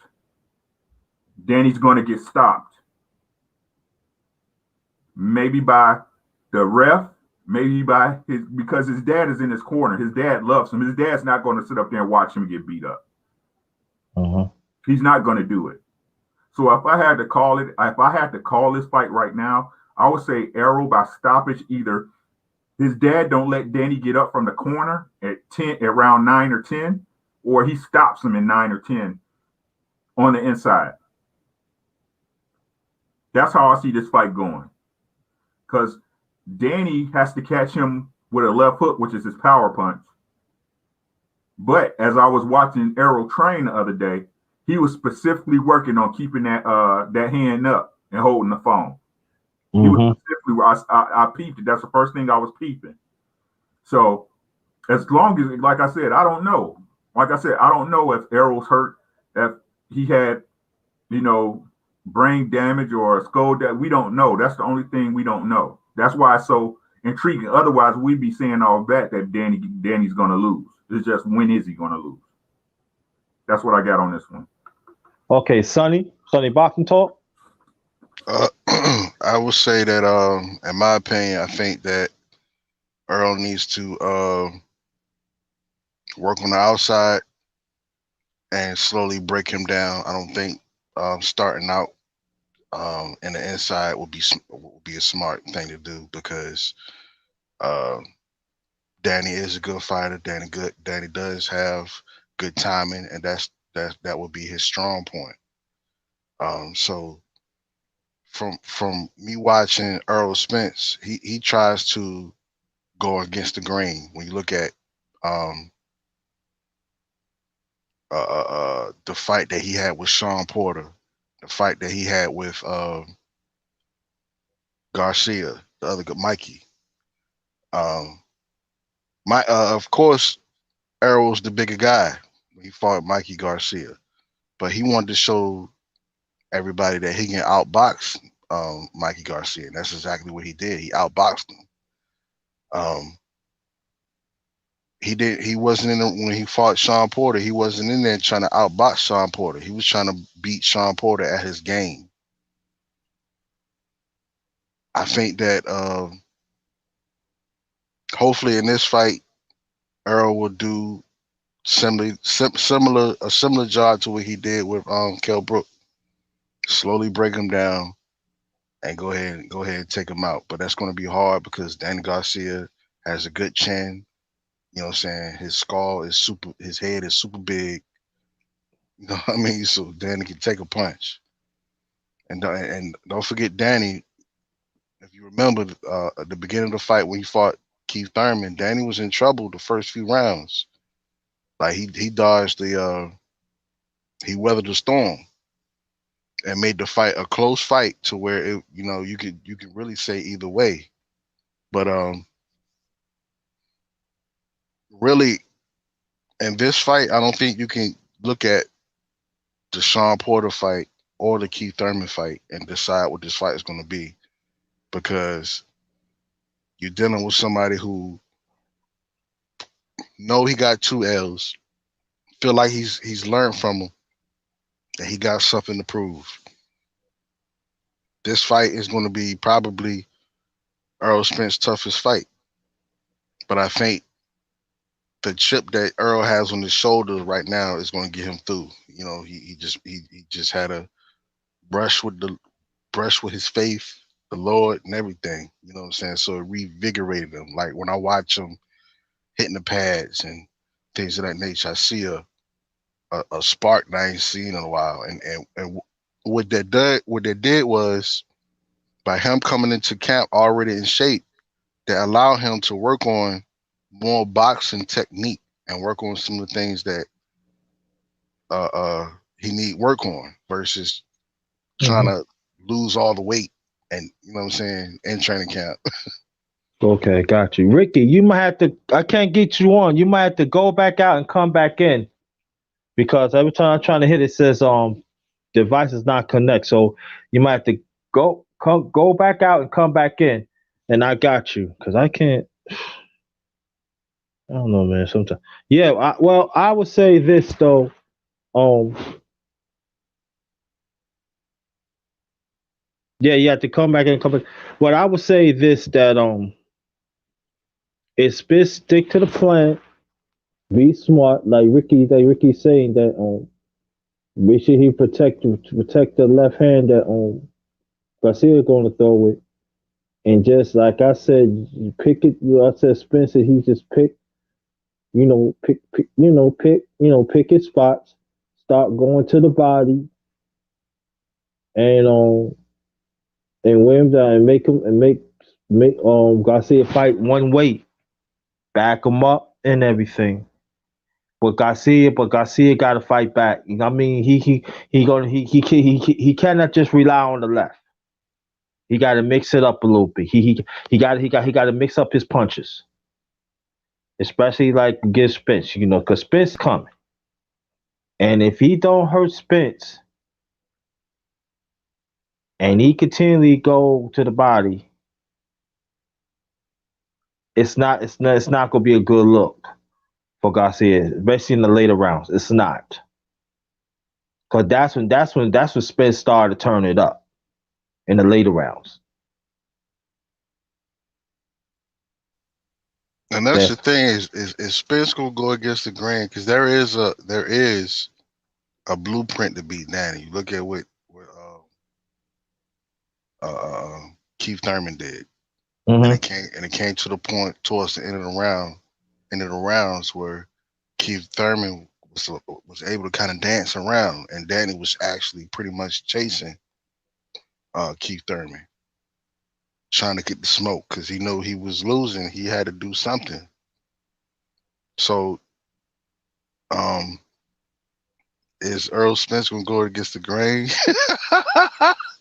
and fight him at his game? You know what I'm saying? Nah. Nah, I think it's got this. I think it's gonna be a. I think it's gonna be a movement, but I think it's gonna be something like a lateral movement. You know, Mm, like that. Ricky, you gotta you still on the panel. You have to get yourself off and come back on because I'm trying to get you back on and it won't let me. So, oh, okay, cool. You can come back on. What's up, she? You back? Let me get send. Let me send. Okay, hold on. And Tyson and Roy Jones is fighting this week. I'm This actually weekend. looking forward to that fight, bro. Yeah. Yeah, actually, and also the balls and Joyce is fighting too. Okay. Okay, there you go. Check, check. Can y'all hear me? Yes, Yeah, sir. you will. All right. You good? Hear you very well. All right. Yeah. Okay.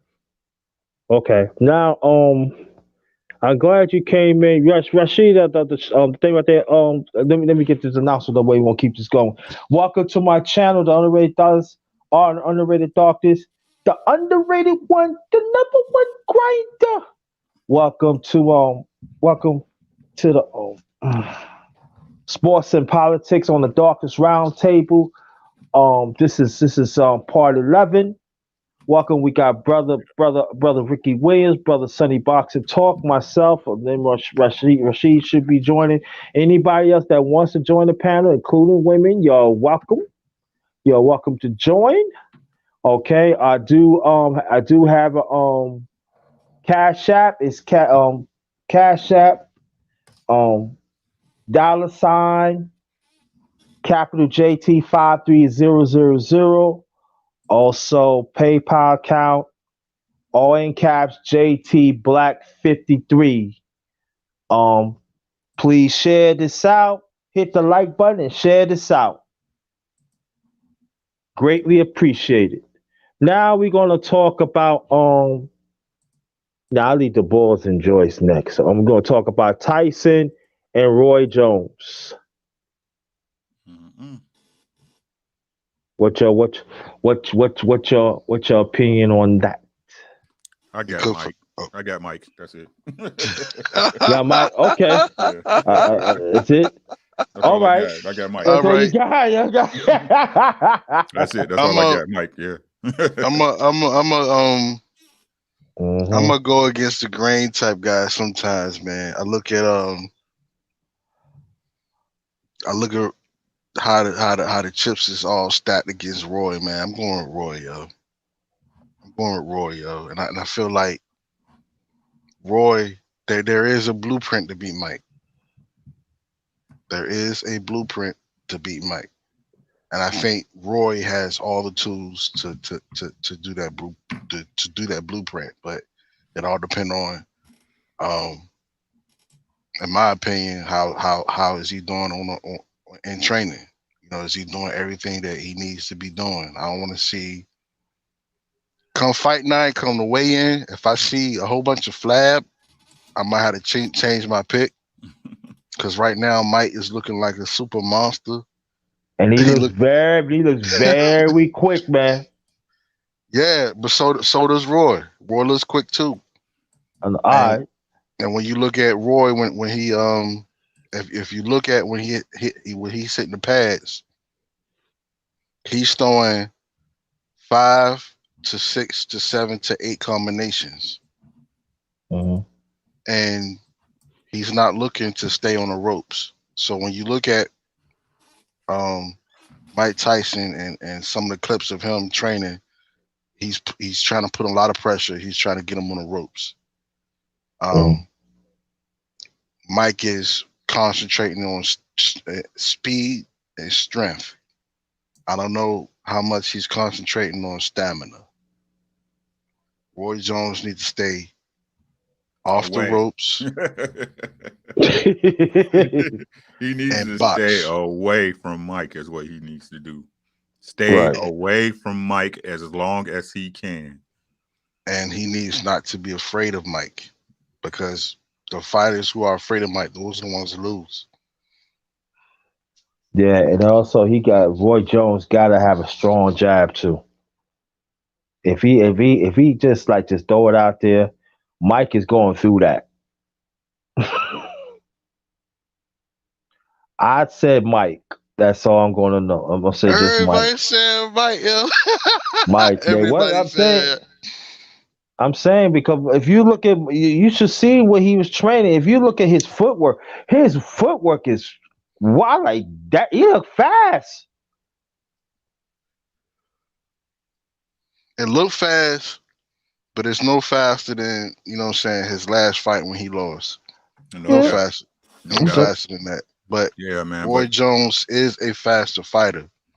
I think my only thing about Roy Jones when I watch him in practice hitting these pads, I don't like how when he throws them hooks, how he keeps his head turned in a certain direction. I don't like that. Like, I feel like that's your old way of doing it. You got caught a few times. Got some punches that you didn't see. You're not as fast as you used to be. So, like, in my opinion, the difference between Floyd and Roy Jones is the technical aspect of boxing. Mm-hmm. When Floyd lost a lot of his athletic abilities, he was able to rely on his technical boxing skills. Mm-hmm. Not to say Roy wasn't technical, but he was more, in my opinion, he was more of an athlete. He was more of athlete. He was able to do a lot of things that other boxers couldn't do because of his speed. His athleticism. That's facts, Sonny. Yeah. I agree with that. Once he lost some of that, then his bad habits were exposed. So when I watch him hitting them pads, he's throwing 7 to 8 punch combinations, like la la la la la, and he's throwing it. The way that he's throwing it is at Tyson's weak points. If you look at the fights that Tyson lost, when he lost to Holyfield, like he bends a certain way, he turns a certain way before he throws the punch. So he's open. So if Roy can last a few rounds, don't get caught on that corner, I think Roy can pull it out. So like, I'm going for Roy, yo. It might be a stupid pick. Oh, you entitled to your opinion, bro. Right. But I mean, if I can expound, and Sonny, this is crazy because your breakdown of what Roy is my exact same breakdown. That's why. But I get cussed out a lot of times when I say that about Roy, right? But that's exactly what it was. He was so freakishly athletic, man, that he could pull off shit that nobody else could get away with. Mm-hmm. He was so crazy athletic, man. I mean, come on, man. Facts. His feet was so fucking fast. His hands was amazing. His strength was crazy. But he never worked on those fundamentals, right? His defense is horrid at best. Y'all gotta agree with that. His defense is horrid, right? So Mike, he better not, like you said, he needs to box and move around. I hope if he was to win, I would celebrate it, because that means he's improved on his boxing skills. He's actually improved on his boxing skills, because we all know Mike's a whirlwind behind that jab, trying to get you with either a hook to the head or the hook to the body and then finish you off, right? So if he can keep Mike at bay I mean, that would be crazy, right? That would be crazy. That means, okay, he understand where his flaws were at and he worked on them. But if Roy is just thinking hand speed and staying in one spot, it's going to stop Mike. He's in for an ugly night. He's in for an ugly night. And I really hope they come on, man. Don't let Mike do that, man. Don't let Mike. I'm saying yo, it's not gonna be good, man. He gonna be like I'm saying, gonna be sleeping. Roy gonna be sleeping. That's what I'm saying. That would not be a good look, though. Roy's chin's not the best either at this time in his career, man. No, it ain't. His chin is not good, man. And in defense of Roy, I will say this. I don't know if you guys seen it, but there was an interview. I forgot who had that interview. I'm gonna try to get it to you underrated. I'm gonna look it up and get it to you. But it was the guy who Roy is training with. He was explaining that Roy later on, damn, my phone about to die. Later on in Roy's career, Roy did stop working on a lot of fundamentals, defensive fundamentals. Like he got to a point where it was just so easy for him that he didn't concentrate on a lot of the fundamentals. But he said, in this fight, we're working on a lot of those. So I'm looking not to see the same Roy that gets hit with these punches and just go to sleep. But it scares me when I see him in practice and he throws these hooks. Every hook, he's throwing his hooks, but he's looking 45 degrees on the other side, like, yo. And you know what? And you know what, Tyson? He gonna 3/4 duck. Go use his head. Yo, nah, man, no. Yeah, I'm going for it. Okay, I just can't. Now another fight. DeBose and Joyce. I got Joe Joyce. Okay. Yeah, I got Joyce. Yeah. The boy, he a strong kid, but he ain't ready. I don't think he sees it enough right now. I don't think he sees it enough. He's gonna try to rush in there and finish him. Probably gas out and get stopped or some shit like that. You know what? I'll do it like this. At first, I was gonna pick the boss, but really, as I see some of the fights a few days ago, one thing I would say this: the boss, he's athletic, he really is, but I think he's got ways to go. But the one thing I don't like about Joyce that he's counterpuncher is very slow. I hope that he work on his speed and his foot speed, in his foot. The way I'm talking about his lateral movement. I hope he works on that. So, but I would say it is out of experience. I picked Joyce. I think that they should. That's why I at first I picked it, but I'm gonna pick Joyce of decision. Woo, decision. Woo. Yeah. Yeah, I think I don't know if it's gonna go decision, bro. One of them getting knocked out. You know why I said decision? If I'm saying like this, if Joyce work on his speed and he work on his counter puncher, I'm talking about the lateral stuff. Yeah, I could say it could be a knockout. But if he don't, I said split decision. Because we got to understand. Because I want to see, Joyce to have stamina too. I got a question, brother. Go ahead. I didn't mean to cut you off, man. Go ahead, finish what you was saying, and No. I'm just saying that I'm still going for Joyce because of experience. But that's all. Go ahead.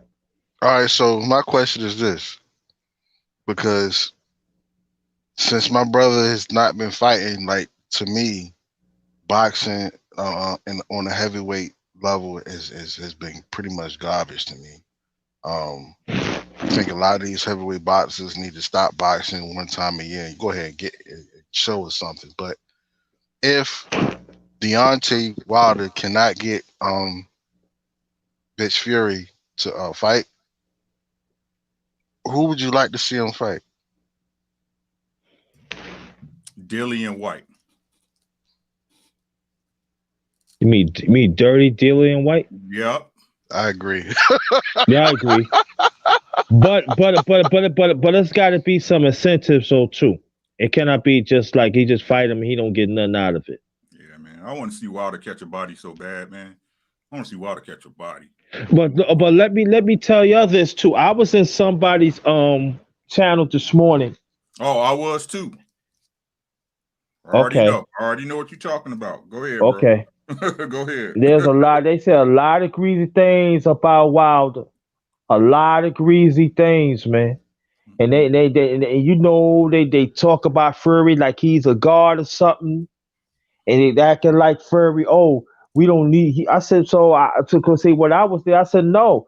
You know he needed to own up the fight. You know, I said fight the trilogy, and you know get that out the way. If Fury say he can win, but it goes to show they said yeah he beat Wilder, he didn't cheat, and then Tarafino was saying he was being greasy about on Wilder too, man.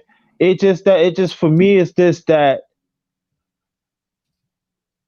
y'all talk about a man that cheats, but you want him to fight for the unify the titles against AJ. Not talking how AJ treated Wilder a few years ago. Y'all don't want to talk about that. Bro, like how I see that, man, it's like some people just hate Deontay Wilder. Yeah. You know what I'm saying? They just hate him. And you can't, like I said, it's not my job to change anybody's mind. You're gonna believe I can't change the vibe, yeah. You know what I'm saying? But like I keep telling people, the argument is this. No matter what nobody says, AJ ducked. His whole team, they admitted that they ducked Wilder. Mm-hmm. That's so if you can't get your head around that, there is no conversation with you, period. Right? The zone, Eddie Hearn and their own team admitted that they were difficult in negotiations. They're the reason that fight didn't happen. That's the first thing you got to get. Second, no matter what they say, no matter what how you feel about Fury, Deontay Wilder's a Dasa and all this other shit, were the gloves normal? That's it.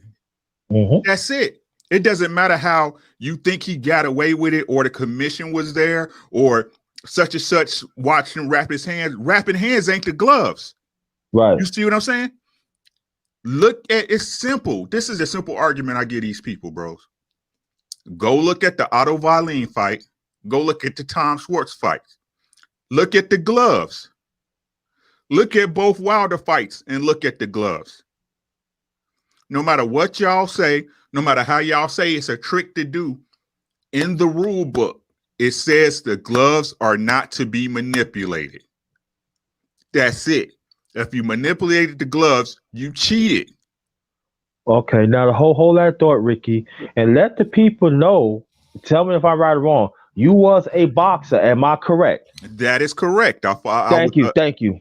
I fought amateur for 2 years when I was younger, but I got fucked up shoulders, so it's just a wrap for me. You know what I'm saying?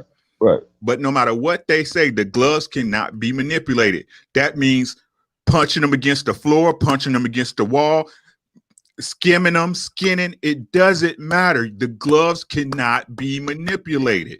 It doesn't matter. People keep trying to say, oh, the commission this, commission that.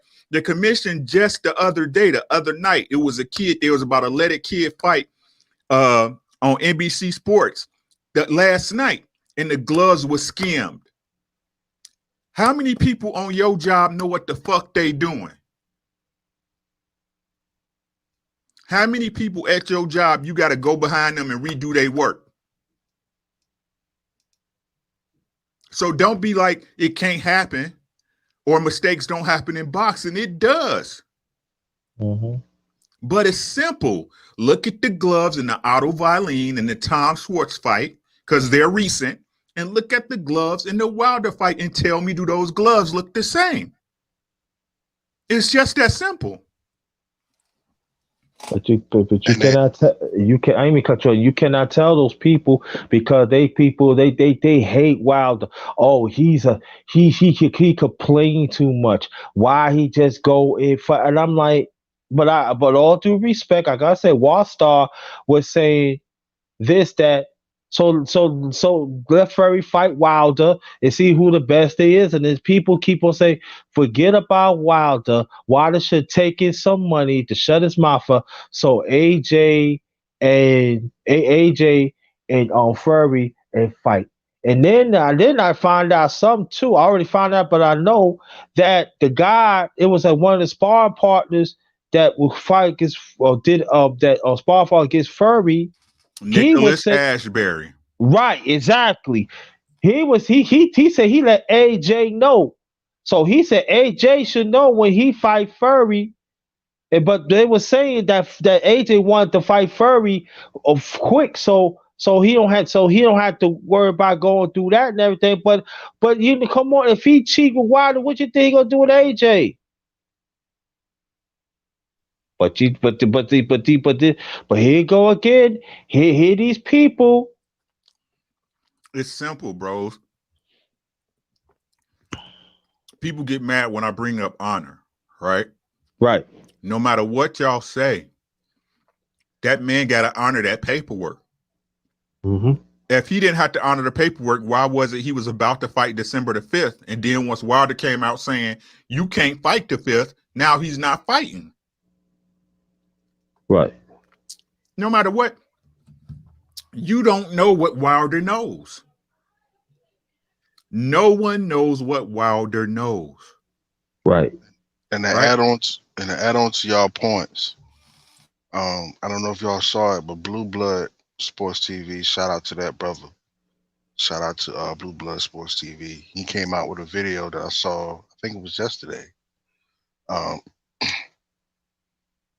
The WBC was caught again trying to cheat on the gloves, and they caught it.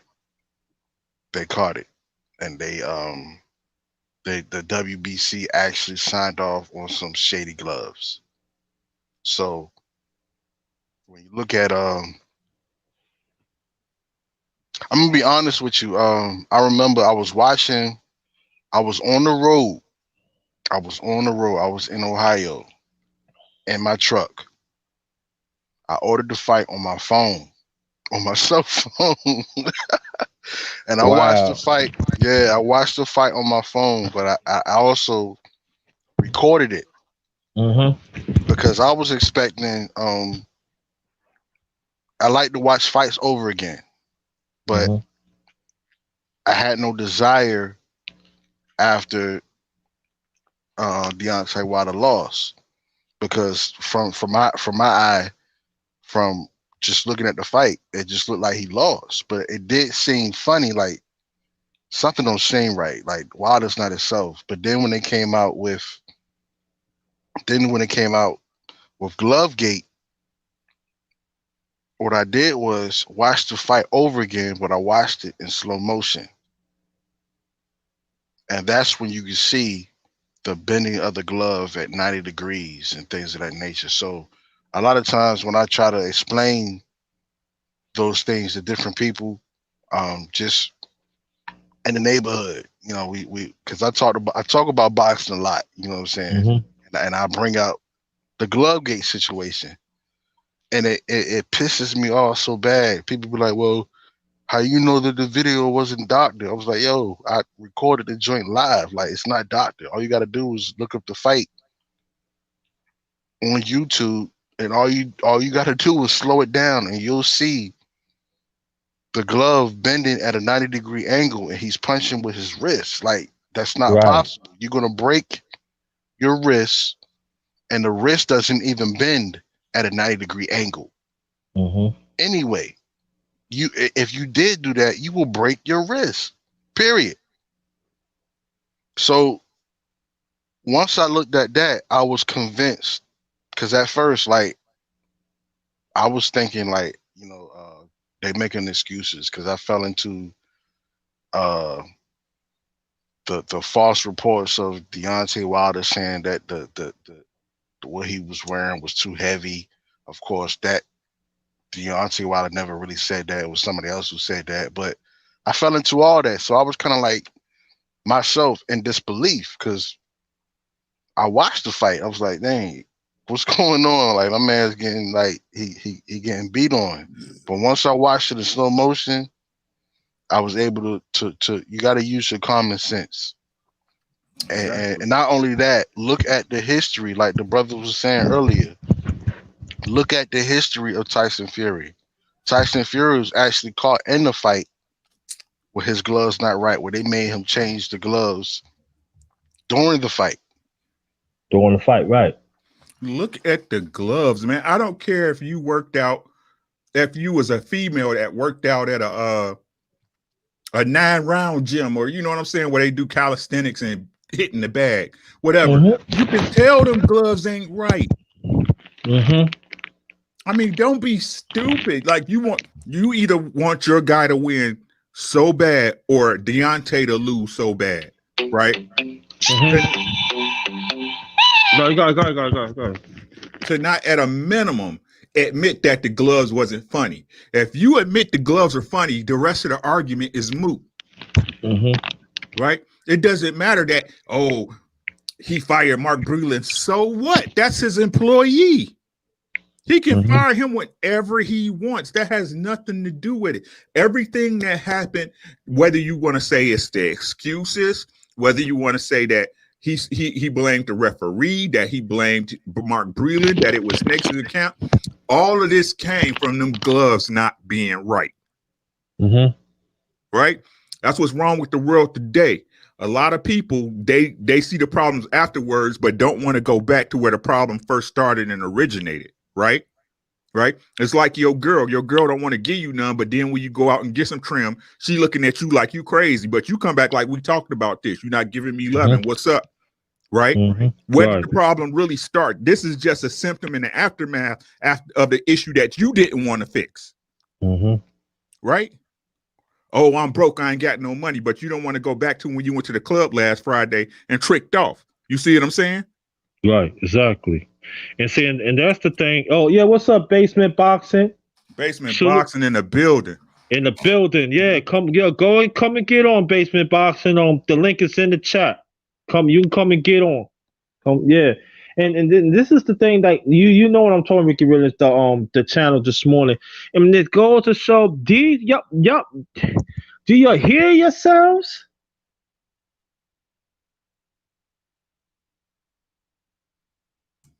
Like I said, man, I wasn't even mad at, like, D at a minimum explained himself, and what he said was true.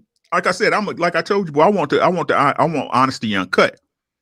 What he said, what D was saying is like, look, even if the gloves was funny, right? Complaining about it's not doing nothing. Show action. That's all he was saying. But like I said, we don't know what Deontay knows. We don't know what actions Deontay taking. But I'm not stupid. So, like I said, if Fury was free and was out of the contract and free to move how he wanted to move, the December fight is a non-starter for Deontay Wilder. You see what I'm saying? But funny how when Deontay Wilder come out talking about you cheating and we got to fight, you got to honor this third fight. That fight not happening no more. Right? So something's going on in the background that we don't know nothing about. Well, I just find it just very disingenuous that these, these so-called, they said they hardcore, they not boxing fans, but they not. They're not even casual. Y'all not even casual. You know what I mean? But truth be told, underrated, it don't matter. You see what I'm saying? Like I said, I say my piece in my opinion, and that's it. I don't waste energy I don't waste my energy on energy that's not going to be returned. They have their view, I have mine. But like I said, like my wife said, what you do in the dark come into the light. It ain't no different for Tyson Fury. It It's gonna happen. You know what I'm saying? And then when it happens, they're gonna be quiet. They're gonna be quiet. They're not gonna say nothing, right? Like I said, it's funny how that chat this morning, y'all want to judge Deontay Wilder and tell him get out the way so Unified can happen, but y'all didn't hold AJ to that same standard when he could have did it with Deontay in the first place. Right. You see what I'm saying? So I don't want to hear about what you feel because, like I said, the same way, this is my opinion. This is our opinion, right? We use the facts that we see as what happened. This is my opinion. How they feel, that's just their fucking opinion. Right. That's all it is. And whoever's opinion is right, it'll show on the wash. But I follow truth. I'm not stupid. You can't tell me my eyes didn't see what it didn't see. But like I said, look at what they said. You trying to explain why the gloves did that way. Oh yeah, back in such and such year, you could do this with the gloves, and the Kronk boxing gym put their hands. So you explaining how he cheated and got away with it? Right? So you know he cheated. You just okay. You just okay because your fighter won. Exactly. Yep. Welcome, Basement Boxing Talk, my brother. Welcome. Salute to the chat. Everybody in the chat. Salute, my brother. Salute back to you, brother. Salute to that back. You talking to Sunday Boxing Talk, as you always know. Ricky Williams, the one and only. OG Ricky Williams. Peace to the God, BBT in the building. Holla. That's right, man. Got the fam now. Now, Black Star, where you at? Yeah, you can cook on this Basement Boxing Talk. Go cook on this, man. Man, y'all talking about the Wilder situation? Yeah, man. They still got these fools, man. They I don't know. They eating this funny. Non-believers. Yeah, man. These. Now it's a talk now. The Sparta should take some hush money, and Wilder and AJ and Fury should unify the belts, unify the division, all that dumb shit. Oh, man. It's a whole lot of just ducking going on. A whole lot of bullshit. Man, I told you, man, we need to still the boxing fans need to protest that motherfucking that WBC meeting they was supposed to been having back in March, right before the pandemic started. And get that meeting, press for that meeting, man. Cause that shit everything was gonna come out then. Wilder got some shit up his sleeve. He ain't about to release what he got. Oh yeah, he got something. Yeah, definitely. You feel me? Hey, it's proof. It's proof in the pudding. Public and private, man. Like I said, Deontay released to the public what the public already knew. You see what I'm saying? He don't on his Instagram. He just let everybody know I know what y'all already know. I know what's up, right? But he got some shit in the background. Like I said, it's gonna come out. It's gonna come out. And watch these Fury fans gonna be quiet as a church mouse. It's gonna be so quiet you can hear rats piss on cotton. And you know what? And I'm letting you know right now, I will have a very special. Oh yeah. Before I continue, I will have a second underrated boxing talk tomorrow, 6 p.m. Eastern Standard Time. Again, tomorrow night, 6 p.m. Eastern Standard Time. That's the underrated boxing talk. But when that happens, I'm gonna have a very special underrated boxing talk, and I'm bombing on it. Brothers, let off. Doom shots is coming. I don't want to hear nothing. Yo, you hold. I don't want to. Y'all getting it. Y'all getting it. Can I say one more thing, man? I'm gonna cut off because okay, go ahead. Like 5% left. Okay. I'm disappointed in Teofimo Lopez, man. Yeah. Tell the people about that, please. Yeah, he basically was on some like, yo, Wilder, stop acting like a female dog and this, that, and nature. Just go ahead and fight. And I guess I was disappointed because we Man. as a community, we pretty much, had his back. I remember right after the fight, his pops had a live stream. I was talking, congratulating him, like, yo, this is good for boxing and things of that nature. But for you to come out and say some stuff like that when you got eyes just like we got, you see the man getting cheated. Why would you make a comment like that? Like, I feel like you took a dump. You know why, dump Sonny? on all of us. You know Sonny, what I'm saying? you know why? I know why. You know why? Say it. Say why. Say because it's bitch in them. Yeah. Teofimo. I keep trying to tell. Look, we men before we anything, right? I bet you $100 he won't say that when he see Deontay Wilder. Absolutely not. I bet Absolutely you $100. not. And that's just the way the universe works. Deontay and his boys about that action. Mm-hmm. They about that action. Teofimo, no matter how good a fighter you are, you too light in the ass to get punched by Deontay Wilder. Bet that. Mm-hmm. But like I said, this is how the world is going, right? Mm-hmm. This is how the world is going. You want to talk tough? I don't have to do that. No man should have to do that. Mm-hmm. No man should have to do that. If you got a problem, let's talk. If not, you know where I'm at. Mm-hmm.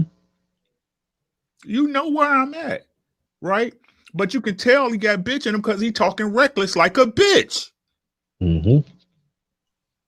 With that being said, as far as me, I'm gonna listen. I gotta plug my phone up. I don't got enough juice to I stay gotta online. go because it's date night, so I gotta leave because I know that's Okay. right. they're about to close. Okay, yo, Sonny. All right. Make your last remarks, and Ricky, make your last remarks. And basically, if you want to stay a few more minutes, you can, or if not, I'll close it out. It's up to you. Yeah, last remarks for me. We was talking about boxing, but I did want to comment on something on the politics side. But I'll say that for later. Okay. Okay. But yeah, just for those who's listening, you're gonna get more boxing talk. Listen in. I'm looking forward to it. So yeah. Yes, tomorrow, 6:00 p.m. Eastern Standard Time. Second under. Cut. No, don't forget 2:00 Eastern. Yeah, let them know right now, please. Basement Boxing Talk. We go live at Clutch Studio, and it'll be on the app. You feel me? So y'all willing to join? You feel me? Yeah. But do me a favor. Can you post your science in the chat? Yeah. Appreciate you, bro. Hey, peace, y'all. Hey, peace. Before I get out. Hey guys, look, man, this is a great community again, underrated one. I want to thank you for shooting me the link. I appreciate the talks.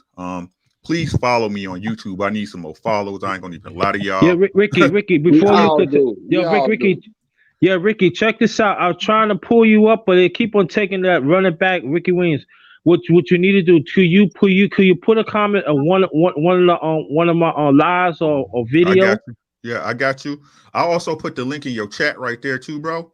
So you can just click on that link and it'll go to me, man. I try to make videos on the regular. And plus, I just love chopping it up. But like I said, man, let's support each other. I'm gonna support you, Sonny. I'm already subscribed to Underrated and Basement Boxing. So let's grow this community. Let's have real conversation amongst each other. And as I always say, take care of yourself, take care of your family, and guess what? Everything else will take care of itself. Y'all be blessed. I'm out. Bro, Thank before you. you go, post your science in the chat, bro, before you leave. I did. What's on the other brother? I got you. Oh, okay. Yes, sir. Hey, okay, that's your link, Sonny Boxing Talk. Yeah. Okay, I'm gonna subscribe to it too. Appreciate you, fam. Yes, sir. All right. If you want to continue on Basement for a few minutes, you can. If not, It's all I right. apologize for getting in so late. I ain't even. No, no, don't worry about you. Yo, you a busy man. Yo, you hold many hats, man. I found out. No, man, no Hey, problem. hey, we just they need to go and get this Wilder situation taken care of, man. We need to get Wilder back in the ring, man.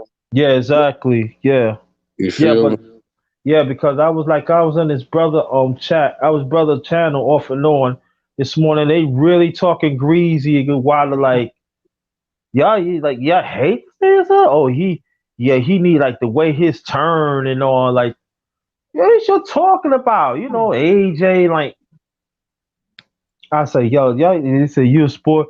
I said, man, you know, man, yeah, it is. You're right. We got to stand behind them, you know, because, you know, you even got some fans in here, even the ones overseas, they really, you know, they really don't like Wilder. They hate him. Oh But yeah. you want your but AJ, but this what I feel. But y'all think AJ is all clean? Is that's the same person would let one of the white boys fill up his chest? Oh, you think I don't remember that, right? We don't Right, remember that, right? right. But y'all don't want to talk about that. Nah, they don't want to talk about that. Mm-hmm. They definitely don't want to talk about that. Yeah, Mm-hmm. yeah. What else? What else was y'all chopping up on? Man, nah, I was in and out, man. I wasn't even like really like they was like talking about. He was really talking about. It was really one Wilder. I'm not Wilder. I'm sorry. AJ and Furry for fight unify the titles and stuff. That's all they fought for. You know what I'm saying? Right. And that's what they won. And they was comparing. And they talking about Wilder was fighting. You know when he was winning and everything. He ain't fought nobody and stuff. They would say some greasy stuff. I'm like. He tied the record of Muhammad Ali consecutive. You know what I mean? How you gonna say that? But it was one brother was saying he was saying that how you compare that to AJ? I mean not AJ to Furry, but Furry he wasn't really defending no titles. And so it was a lot of inconsistencies, but it goes to show you know you got some men be acting like little people. You know, if they don't get their way, they want to just keep on acting up, and that's the way it seems to me. You know, y'all don't want to see the facts. Y'all don't want to see the facts.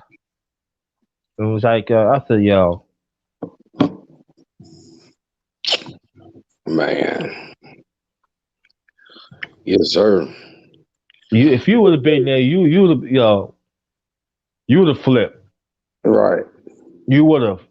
Right. Cause I flipped, but I had to catch myself because I was with my godson. You know Mhm. what I mean? So I couldn't like, man, yo, man. I was like, yo, y'all. You have to be kidding me, and y'all call yourself boxing fan. I thought us as boxing fans, we want to see, you know, whatever injustices we talk up against it, right? Exactly. That's what I thought. But these they don't want that. They know Fury was dirty, but you want him to fight AJ. That he Man. could do the same. That he could do the same thing to AJ. Right. But I understand it's part of y'all part of UK, so y'all want that to happen, and it's even some in this country. Get out of here with that. Even the rest, man. That's so I was saying when I was matter of fact, I wish you could have came earlier, and also I did brought up about how these promoters is disrespecting black fighters for a long time. I even brought that up, right? You know what they Hey. said? Yes. They said Yeah. this is what they say. Oh, you cannot say that they you know they do it all. They screw up all fighters and stuff. Well, that's some. But historically, this has happened. This is I'm talking about bar era. Bob Arum been screwing black fighters for over 50 years. And these are facts. But they talk about boxing's not a racial thing. When they hit each other, when you get cut, you see red, right? Right. I said, yo, I said, you know what? I said to myself, man, I ain't gonna say nothing, man. Y'all really don't know, man. Y'all don't want to talk about it, man. Man, I don't even know how. If you ain't a young fighter,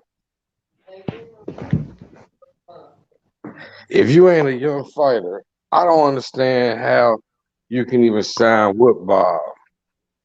Mm-hmm. You feel me? Now Yeah. I understand if you young, coming out of the Olympics, coming out of amateur, you feel me? Mm-hmm. Mm-hmm. And you ain't getting that look because that's one thing. See, that's one thing, and that might be the bullshit loyalty that Terrence Crawford got to Bob. Is because one thing I done listened to a few different interviews, and even Earl even said it was Bob Arum tried to pay him more money than what Al Heyman was paying at the time. But Al told him, I'm gonna secure you for life.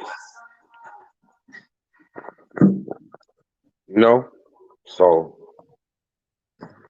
with that being said, I don't know. It's just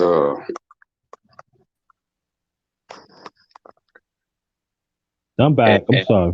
yeah. And so with that being said, that might be the little bullshit, the fake loyalty that Crawford got with Bob, meaning that, he ain't never at the point when he came out of from the Olympics and everything, he didn't have Bob was the first motherfucker who trusted him, you feel me? Mm-hmm. But that don't mean you just keep taking a whooping, you feel me? Mm-hmm. You don't keep taking a whooping and whooping and whooping and whooping and whooping and then and calling that loyalty. You feel me? Right, exactly. That's Lord. Listen to this, man. I've been saying this for a long time too, man. And shout out to my man, Barbershop Conversations, man, Fred, man. No doubt. He posted this earlier, man. Danny White Ooh. paid. Hold on, I don't even want to lie, bro. Mm-hmm. So Yeah, Black Star, come get on the panel. There goes the link right there. Shout out to Black Star Sports TV. Man. my man You come on Black the panel. Star, man. Shout out to my man Black Star. Mm-hmm. I'm gonna pull it up on my other phone, man.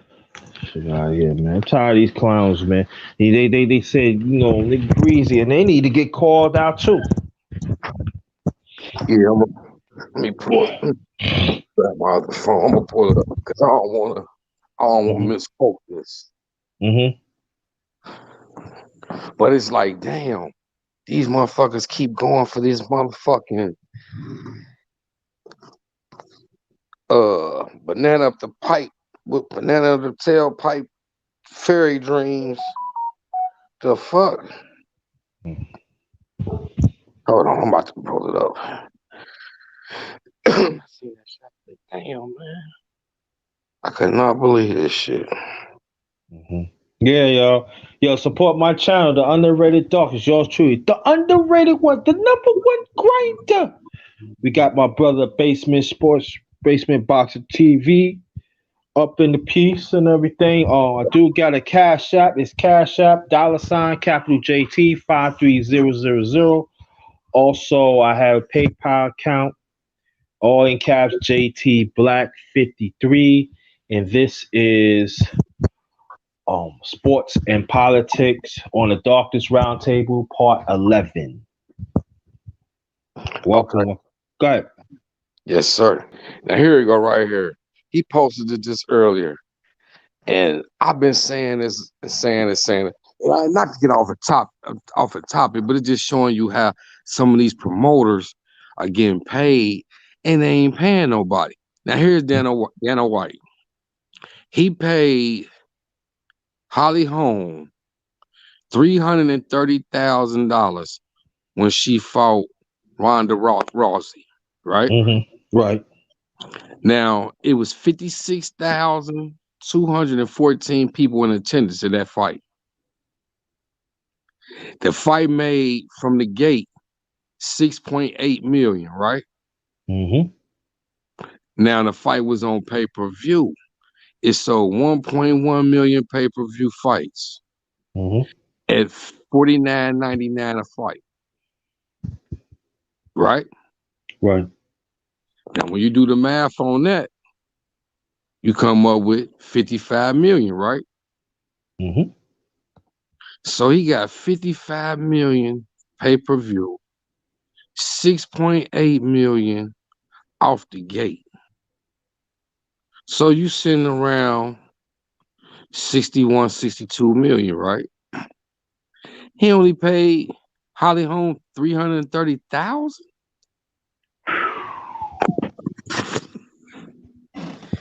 Get the fuck out of here, bro. And he got the nerve to talk about Bob Arum. Hey, shout out to my man Fred, man. Barbershop Conversations, man. That's robbery. Yeah, that's not even $250,000 she got. Hey, shit get deep, don't it? Yeah.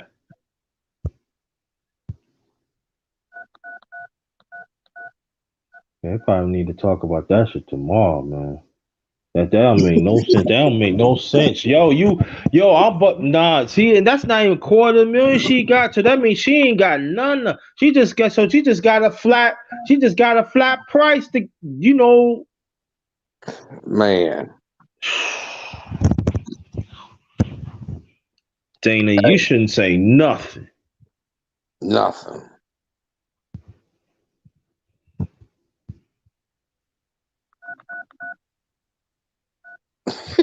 Keeping that means he walking out $61 million, yo. That's damn. That's crazy. But you got the nerve be saying it's wrong how Bob Arum treat Bud. Get out of here with that, man. You fake, yo. You fake, nigga. You fake, yo. You fake, nigga. Don't even say nothing, dog. Yo, you do. And then he got the nerve to say, he said, yo, in my company, I got over 20 people that work for me. If they said I promote them, I gotta pay them. You pay these motherfuckers flat price, and they all they get, and I'm talking about most of the fighters he got, so they good. They got championship, and you're not paying them, man. Oh man, these motherfuckers. Dang. Give him the flat rate, yo. Then they get 61. So that means and that's a few years ago. So it ain't what telling that he doing right now. Man, he been. Hey, listen. Why you think Danny White he walking around talking so much shit, man? Yeah. Why you think he talking so much shit? Like he want to get in the box, man. Right now, he just stacking. They cut his boy Joe Rogan in. Right. Joe Rogan get the part of the deal too. That no good, don't not announce a prick. He's another one. Fucking prick too. I don't like him, man. And then he let you know which one. Like if you win, he ain't gonna announce you. That little prick, little boy, little sausage head prick. I like that nigga, man. They all down with it, man. They robbing people like drop, and he didn't. Let's not talk about the men MMA fighters. Oh my goodness. The crazy part is, but everybody want to talk bad about my man Al. Right. They want to talk. Everybody want to talk bad about Mr. Heyman, Right. and you know he helping me. Man, listen. But these other guys, they just putting man. Hey, Yeah, they on but some WS cop too shit. yeah, they are. And hey, check this out. Let me tell you a joke too. It's not a joke, but it's really a joke. Oh yeah, but I him he look out for fighters, but the fighters blowing their money. Look at Adrian Broner. They supposed to. Dang, dang, y'all knocking black man left and right. Y'all don't like that, right? Y'all don't like the PBC, right? Oh, Man, y'all want man? He's a clown. These brothers, some of these fighters, these fans are clowns, man. These are and they believe. Oh yeah, you need to do all that. Oh, they spending their money, they get in trouble. And for one thing, that's what I have to get off with. And for one thing, why you watching their pockets, Nick?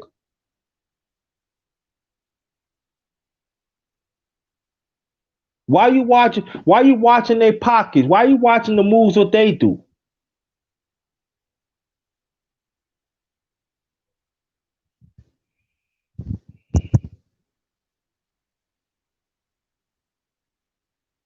Oh, there, Black Star. There go the good brother right there. salute the Going Black on, Star fellas? TV Sports. What's going on? What's What good? it is, what it is. What's going on, my brothers? Man, I caught What's y'all. good? Just got in to catch y'all. Oh, so no, we'll be here in a few minutes, man. I can do it. Let me get this out the way. My channel is the underrated doctors. Yours truly, the underrated one, the number one grinder. I got Ricky Williams was on earlier. Sonny Boston Talk was on earlier. Thanks for y'all for coming. And also this is a sports and politics talk. On a darkness roundtable. This is part 11. Now we got basement boxing talk. Now we got the one and only Black Star Sports TV. They look familiar because they was on the underrated boxing talk this past Saturday. That I will have it again on 6 p.m. Eastern Standard Time tomorrow. So Black Star, we just do rambling about Dana White. Could you tell? Could you tell him what you read to me, please? He got the nerve to talk about Bar Aaron, Dana White. Oh, Did you see that Black Star? What was that? You Uh, talking about that post Fred had put up, right? yeah. Yeah, man. That's. I mean, when you look at that and you think about how people view this guy so positively, like he's doing so much good work, it's like a segment of society likes that because here you have this one white man who regulates the whole entire sport, and he's the single beneficiary of the whole entire sport. And they say this is the role model, this is the way it's supposed to be run, this is how you're supposed to do it. But then you turn around and look at what the fighters is making, man. I mean, come on. I thought the UFC was supposed to be doing so much better than boxing. I thought that was supposed to be so much better, and that's where the best competition and the best fighters are, and But how come they're not compensated like that? They still making peanuts compared to what boxers make. I mean, hell, we get a guy like what was it you the other day on the radio was talking about Ugas was riding around in a daggone Lamborghini. yeah. I mean, but they out doing boxing. Why would anybody want to be a UFC fighter knowing that right there? It seems like them fighters should be flocked. Well, I guess they are when you think about it, because Conor McGregor jumped quick to get in that boxing ring. Mm-hmm. Man, they getting oh man. I mean, That's why Conor McGregor jumped in the ring with Floyd. Right. Man, listen, that's why Floyd kept saying, like, man, and Floyd wasn't just talking shit when he kept telling, like, man, look, this your biggest payday. And that's why Conor McGregor had to help sell that fight. Mm-hmm. He had to really help promote that fight to goddamn it, because you getting life changing money. He ain't never seen 100 million in one night. In one night. Matter of fact, he had never seen 100 million, period. Period, yeah. His biggest payday Danny gave him was 5 million. 5. Yo, check it out. And 5 million, not talking about the taxes has taken out. You feel me? Right. So That's right. he came from making 5 million to 100 million. That motherfucker said, "Fuck UFC." You see, he trying to get sneak this one more fight in with Pacquiao. Right. They probably promising him, like, bro, we can at least get you 50, 60 off this one. We can't get you the 100, but we can get you 50. Oh yeah, you see, he's sitting back selling whiskey. But I'm gonna tell you one thing too. What? And I'm gonna tell you, and I'm gonna tell you, the ones in the UFC, they're gonna start looking at boxing. I mean, they're gonna look at boxing. There's some of them they start going to boxing now. Yeah. They leaving that shit. Yeah. For the last few years. Yeah, it ain't. I mean, I can't see why nobody would want to get into that. You know, it don't make any sense whatsoever. But it's awesome for Dana White. But you know, at the same time, it's funny how he's trying to get his nose in boxing though. I mean, he got the UFC on lock, but he's trying to get in boxing too. See, he know where the real bread at. And he gonna be another Aaron too. But check it out, Black Star. He the one, like I tell Basement Boxing. This is the same one. He say a lot against Aaron. Yeah. To me, it look like all smoke and mirrors, man. They playing a game to make us think they on two separate sides, and all at the same time they on the same side. They're on the same side. Because it looked like he's in position to, if something happened to Bob Arum, he's positioned to shot right in there and take that spot. And I think he's counting that because Bob Arum is getting old. Yeah. He got his head already already in there trying to position himself. They were trying to make like him with the PBC and because of his ties with Floyd Mayweather, but nah, that ain't what it is. You know, it's a vacancy over there. If it's not going to be him, it's going to be Eddie Hearn. But one of them guys is going to get that spot. Yeah, they'll get that spot. Yeah. Man, it is crazy. Yeah, it is definitely crazy, fellas. I tell you, man. You know, I don't understand, man. But I heard a little bit earlier you were saying something about some brothers was talking about Deontay Wilder today. Yes. Greasy. Greasy. That shit be making me sick to my motherfucking stomach, man. Sick, the hell man. is wrong? Especially when it comes from the brothers, man. I mean, how in the hell can you grew up in this situation that we in, and you can somehow form that type of mentality, knowing what you know about your experience in here, but you still seem to feel like this man is on the other side of you. You don't feel no kinship with this brother. Come on, man. And you know, but I could tell you one thing, but Wobstar, he was representing. Because he was saying how you could talk about another black man that he live in the same country and he fighting for you and me. But see, there you go again. Man,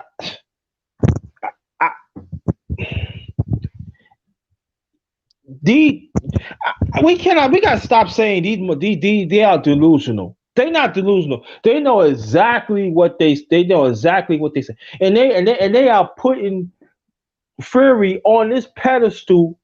Y'all they want to take, you know what? They want to force a fight with AJ and Fury for unify the title. But y'all don't want Fury to honor himself to fight Wilder. But Wilder shouldn't do it. Oh, he's cheating. Oh, he beat Wilder. He beat Wilder fair and square. It's unbelievable. Yeah, it's the only narrative they willing to accept.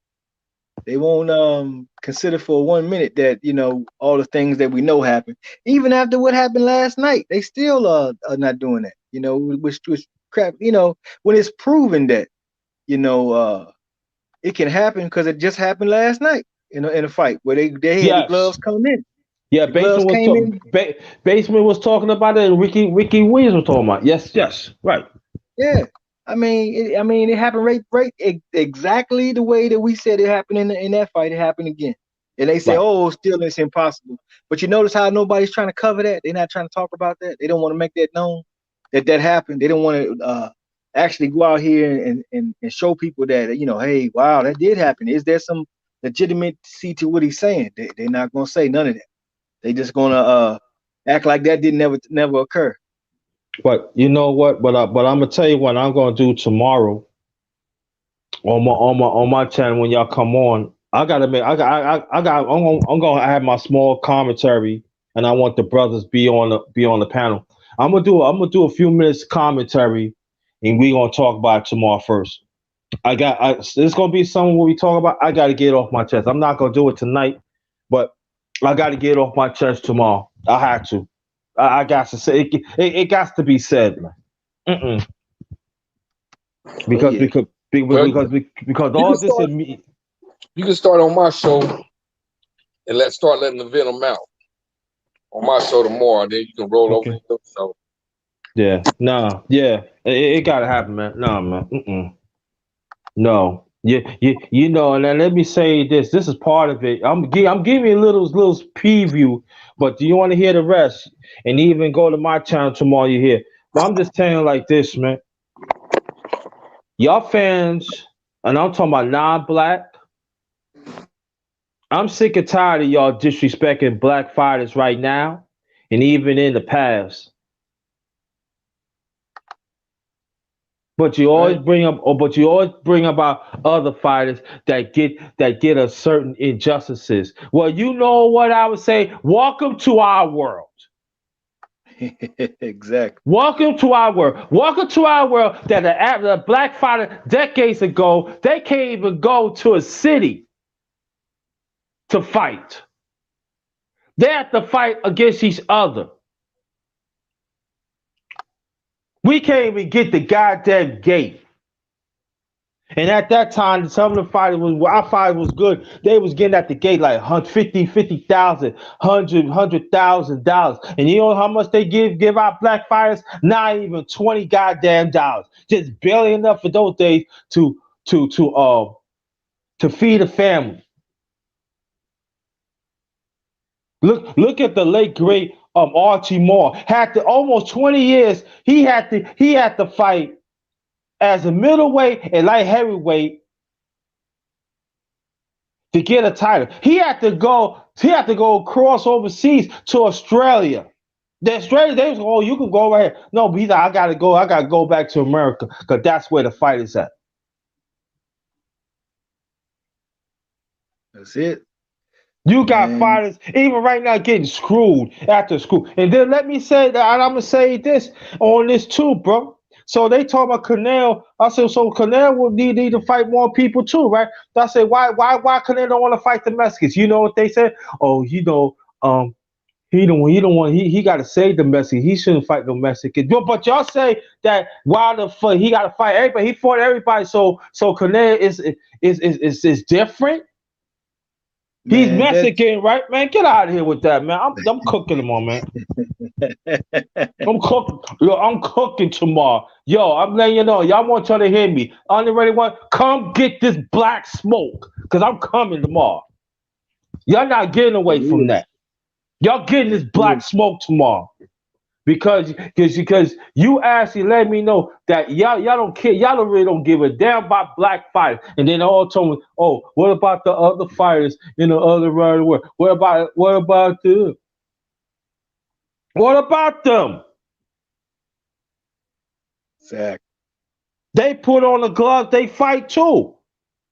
We know they bleed like everybody else, but why is always when a black fighter gets screwed, y'all don't want to say nothing about? Oh, boxing is universal. It's not just a black fighter. Really? So let me ask you this question: who hold most of the titles throughout the decades? Who the ones take boxing to its prominence? Shoot. But y'all don't want to answer that question, right? Nah. Yeah, I can't blame them. They still trying to catch up.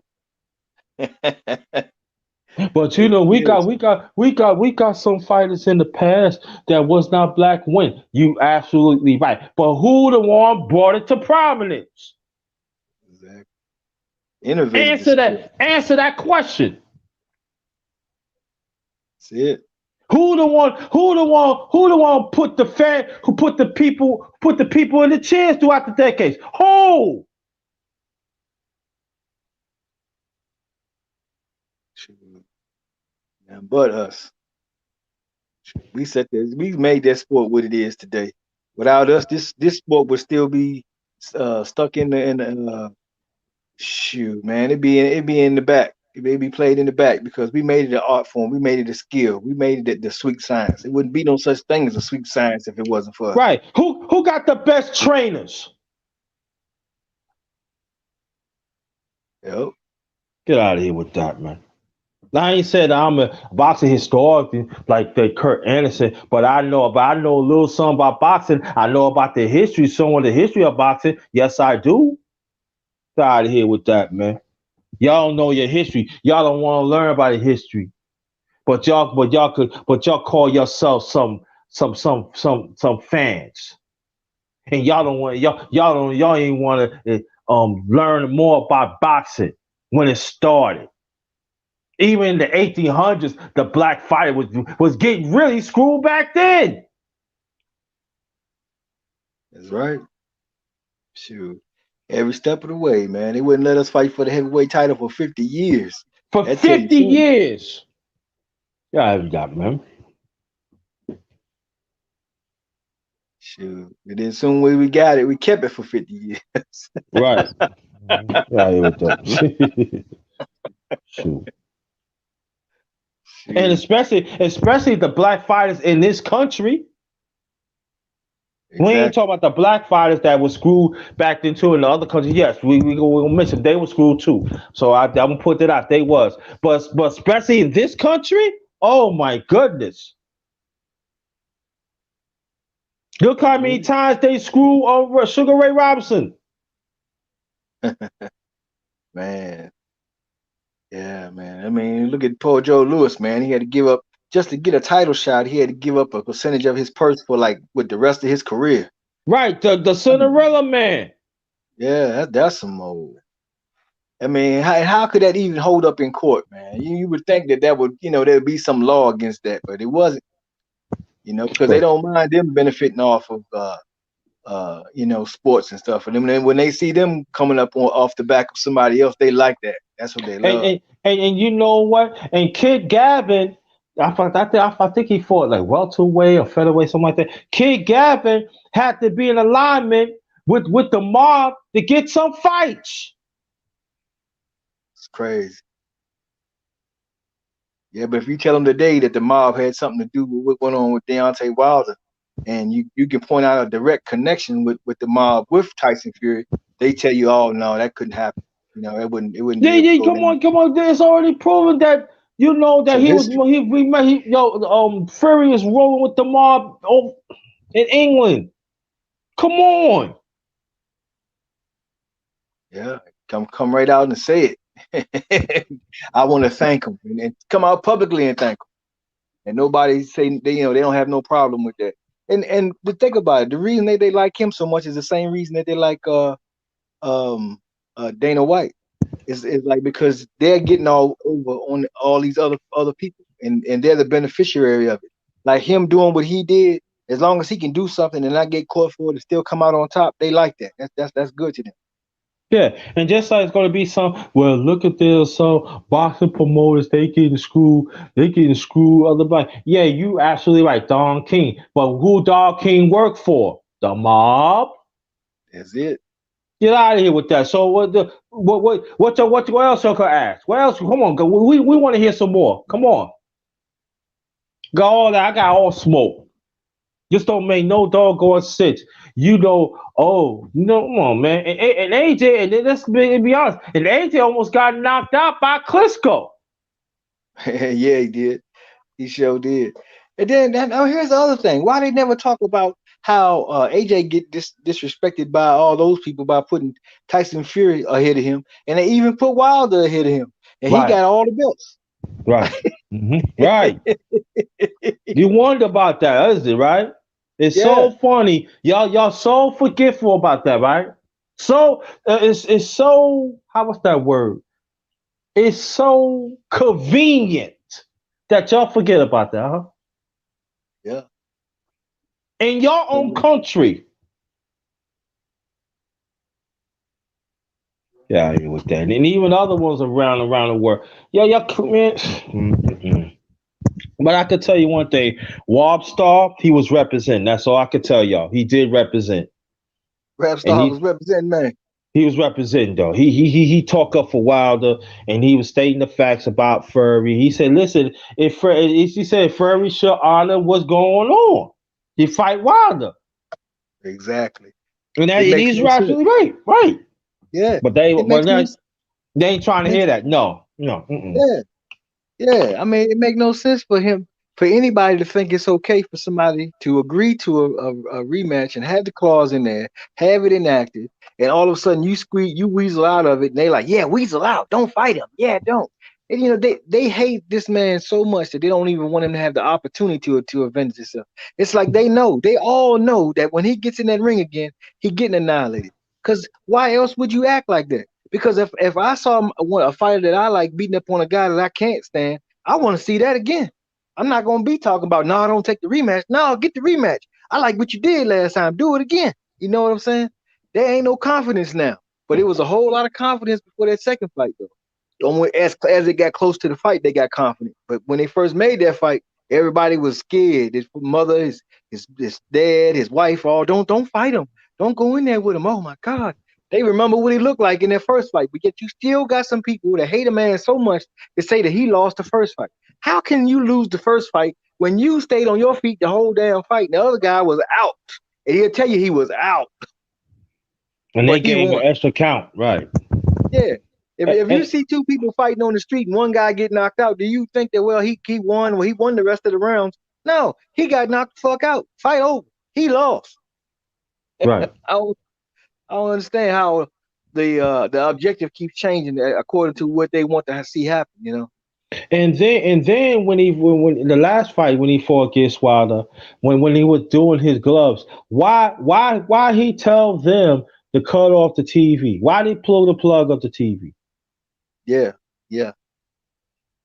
I mean, very strange, but he's a jokester.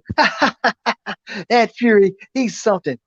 You know, they love that because they know that what he's doing, because they like a snake, and those people that be like that, they like a snake. They like a snake, and they see a snake get away with it. You know, especially when they of that complexion. Mm-hmm. It was the other way around, boy. Would nobody cry more than them?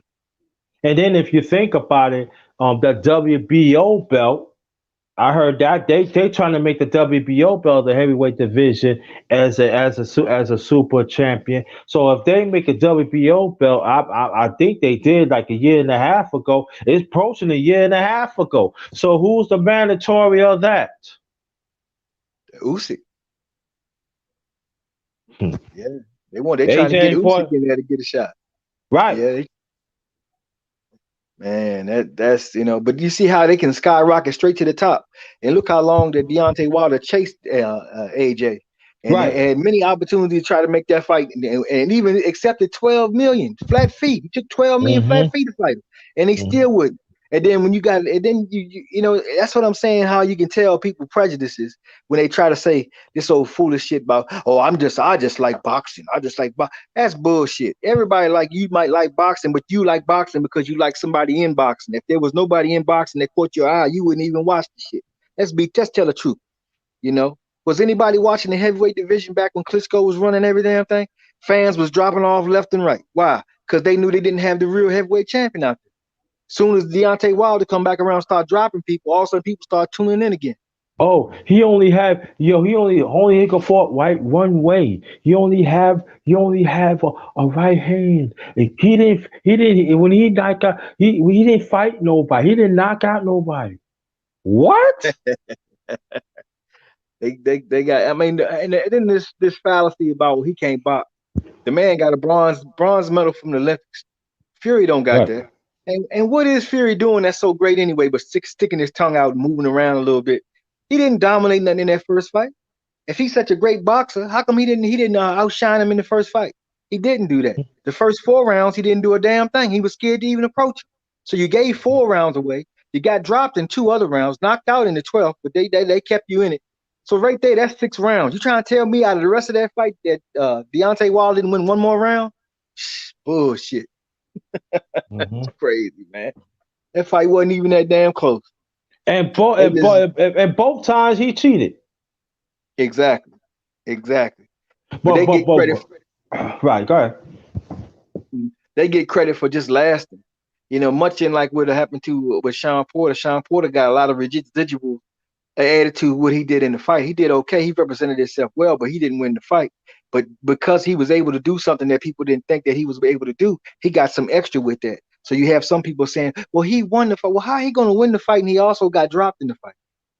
But you Mhm. got him winning. How can you say the fight is close, but it swings so hard to his way, even being dropped, that he just did that much better than Errol Spence? Doesn't even make any sense. But when you But this add in people, yeah, and I mean cut you. So this is what I would say. Make up your mind. there you Make up go. your mind. Man, I'm cooking tomorrow.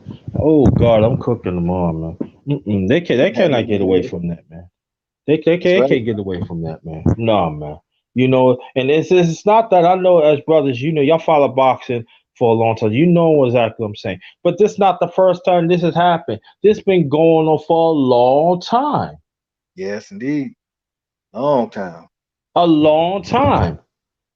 Even I'm 50, I'm 54. It was happening before I came in existence. Even y'all came in existence. But now we have technology. Now you actually see the ugliness of these people, of these fans. Yeah, man, it's crazy. They even talk about the Charlo, but y'all don't want to really talk about Canelo, another Man, ducker. man, they That was something. Who's that did a video about that, man? Somebody did a video and I made a comment about it in the comments. And I said, well, he don't want to see no near one of them Texas boys. And because they're liable to beat him, all three of them are liable to beat him. And then they come in, man, you a moron. You saying this and that. And they just jumping and jumping and jumping. I said, I'm a moron. I said, you can't even tell me with confidence that your boy is ever going to get in the ring with one of them.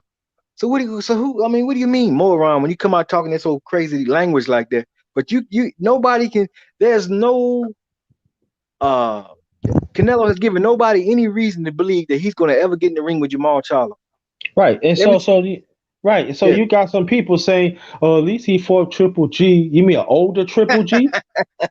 Come on, man. How long he gonna carry the Triple G, man? He gonna carry Triple G like Bud Crawford Right, carries Gamboa? right. So this is what I'm saying. Now, at Triple G don't ain't trying to see the Charlos. No, sir. You don't want to see the So, Charlos or Andrade. oh, right, exactly, Andre, right. So, what is you talking about? And Y'all then making it real easy for us, man. Oh my man, goodness, yeah. and then the Lot, way they try to boost up this Callum Smith dude, man. I'm like, do you know how many damn people he could have fought that was better than this guy? Oh, well, he's got championships. He's fought this. He was in the Super Series. Man, who the hell was in the Super Series? Don't nobody know. He ain't beat no damn body. I had a guy, man. I swear, man, it made me upset, man, because he was having the live, and I jumped in. I usually check him out from time to time, man. And I told him, I said, yeah, man, he should have fought Caleb Plant. Man, Caleb Plant, he wanted to dump on Caleb Plant. I'm like, now you got to be kidding me. You trying to tell me you think this guy got better skills than Caleb Plant? I mean, mm-hmm. this guy, the guy's making a video talking about how Canelo's going to demolish this guy. He's talking about that. So I'm saying to you think that guy's skills is going to be better than Caleb Plant's skills? But you're saying how he gonna lose this fight before the fight happened, but at the turn, as soon as I say that, all of a sudden now he's a good fighter. Right. That man ain't got a shot of hell to win that damn fight Right. on 3 weeks notice. And I'm saying, and you know that's Canelo move, 30 days and less. Yeah. You know that and I know that. Man, they try to compare him with Floyd and everything, but ain't no fighter in the history of the sport ever had so much favoritism showed to him than Canelo Alvarez. There's no other fighter. Can't nobody say no fighter has that much favoritism ever displayed to him. He gets to pick. He gives somebody 3 weeks to fight him. He can tell you what he want to pay you, even though they say, well, everybody's pricing themselves out. But you're giving this man $35 million for a fight, and then he, on the flip side, well, you don't have much money to pay the opponent. That's not the opponent's fault. If this is the big guy, you got to be able. You supposed to have. This is supposed to be budgeted to where you making your fighter's going to make his money, and then the opponent that's going to fight him is supposed to have a come up. This is supposed to be the big money fight. Why would somebody take the fight to fight him to make $3 or $4 million when they can go out there and have a trilogy with somebody else of a lesser name and make more money? Right. No, nobody ever talk about that. But Canelo is allowed to do that. He can tell you, well, I need you to come in this way. I want you to do this, wear these gloves. He's making all these concessions, these criteria for you before you get in the ring with him. Ain't nobody did that to him. And he only got that because Floyd Mayweather gave him a damn opportunity that he didn't deserve. Right. What if he had to run the gauntlet like the rest of them out there? Would he be where he is today? Nope. I wouldn't say so. Because I know these athletic fighters out there would give him all kind of hell. What if he had 4 or 5 losses at this point? Could y'all be still talking about Canelo like this and that? You know, he only fights one style fighter. He fighting the same guy again. He'll fight another guy that's just like that, the prototype. He'll keep fighting that one guy. Just like Teofimo. I don't want to fight the tall guy. He wants to fight a certain fighter. And that's what they'll do. And their fan base is cool with it. So then it did Teofimo, oh yeah, but he beat Lomo. Yeah, he beat Lomo, but I'm just saying we could say this Lomo getting old. What does that mean though? Do we really know what that means yet? Right. He ain't fought Tank. He ain't fought Devin. Right. He ain't even fought Ryan Garcia. Right. You know? And he won't give Gary Russell a rematch, even though Gary Russell dropped him the first time they fought, and they didn't give him credit for that. Right. So what does that really mean? Lomo now out here looking crazy. Everybody, want to dump on him a little bit because of that fight. Well, he ain't got nobody but himself to blame because he gave that man 6.5 damn rounds before he even started fighting. Right. So nobody thinking about that part. Yeah, T.O. got the win. Technically, he got the belt. And, yes, that's all. But what did he really prove in the ring? He showed me that he can get hit. He showed me he had problems with somebody that's up in his grill. Do you think he's gonna look good? Now, when I look at that and I look at what Tank just did, and I see how Tank adjusted and got inside and did what he had to do, I can only see him doing the same thing with T.O. You think if he catch T.O. with that uppercut, you think T.O. gonna still be around to talk shit? I think it might be a little quicker. You ask me. He putting his ass to sleep. That's just be truthful. That's why when he get around him, he talk all that greasiness when he got at a distance. He talk all that stuff. Then when he's standing right next to them cats, boy, he's smiling. Hey, yeah, he's a good fighter. We gonna see. Well, we know what that is. We know what that is. That's that bi that well, I ain't gonna say the word. That's the word that he called Deontay Wilder coming out of him. Yeah. Yo, shout out to Mike 202, man. Thank you. Yo, he said Canelo is the best in the world. Okay. That's your opinion. Okay. We ain't gonna get it. Okay. Mike 202, man. Mike crazy. Mike, you crazy, Mike. You my man, though, but all right. You know what I'm saying? Yeah. He said Canelo beat Earl Spence, Black Star. Man. That's what he said. Yeah, okay. And and let me say one thing about this Mike 202. It will not surprise me when Spence finally get up there. Canelo might retire, so if he, because I'm telling you, he might retire. So no, I'm going to retire, or he going to hide under that that belt franchise or something. Yeah, franchise belt. See, here's the thing about that fight, man. And I've been calling that fight for a few years as a future mega fight. But looking at how his career is going, and like I told them brothers at one time, I said, look, man, I said, if you got two fighters and you got one guy that's going through the gauntlet, he's fighting all the best fighters in the world. And a couple of years go down the line, the other guy's fighting these bums, these easy touches. Now, when they meet up, who got the advantage? He said, hey, the guy that's going through the tough competition is going to have the game. Well, that's going to be Errol Spence and Canelo. And when they come together, hey, it's a wrap, man. Canelo ain't going to win that fight. You're going to have a guy who's going to be a well-seasoned veteran that's going to be going to know his stuff, man. He's going to be ready. He's going to be ready for that. And they can talk about the size all they want because the Earl go out here eat a couple cheeseburgers. He can be right there with him. And he already got the height and reach on him. And then we ain't even talking about the Charlos because I already know that's a wash. He ain't got a shot in hell because his chin ain't been tested. But if he fight them three guys, they gonna test that chin like nobody has ever tested it before. Has he ever really been in there with a heavy hitter yet? He won't get in there with Beterbiev. He won't get in there with Benavidez. He won't get in there with Jamal. He avoiding all them guys, but ain't nobody calling him out. And then when you look at the Kovalev fight, man, Kovalev never hit him. He never hit him like Kovalev hits everybody else. He never hit him. He never went after him. He never tried to hurt Canelo. He never did. He was in there just pity-patting with him. Pity-pat. And I understand when he hit him, he didn't hit him really flush. How Kovalev could fold up underneath the ropes, man. And man, when he hit him, you can see Kovalev was turning his head. Man, get out of here with that man. That shit was fixed, man. Yeah, it was fixed, man. That was a fixed ass fight. And I'll even go further to say even the Danny Jacobs fight was, because I'll show you a moment in there when Danny Jacobs hit him with a right hook, and it was a good hook. And he hit him and he looked shocked, like, huh? What you doing? Like that was something that, like, go back and look at that fight. He looked at him just like this, like he wasn't supposed to do that. Right. Yeah. And I said, damn, man, that looked weird. That don't look right. You should be expecting to get hit like that, but he didn't. It's a trip, bro. And I want people to understand these are the brothers that watch these fights, man. I'm trying to tell you, connect and oh my God, this is crazy. Yeah, I remember. I only had 1%. I was that girl. Hello? Go ahead, Black Star.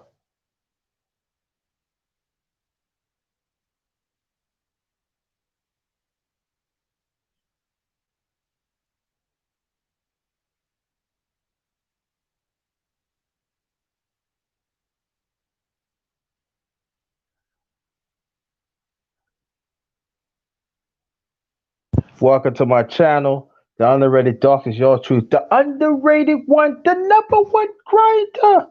This is Sports and Politics on the Darkness Roundtable Part 11. We got Black Star, Basement Drop Off. I want you to go to his channel tomorrow. It's 2:00 p.m. Eastern Standard Time, and after that, they gonna come straight to my channel. That's gonna be like 6:00 p.m. Eastern Standard Time. All right, that's what's up. All right, we're gonna wait till people.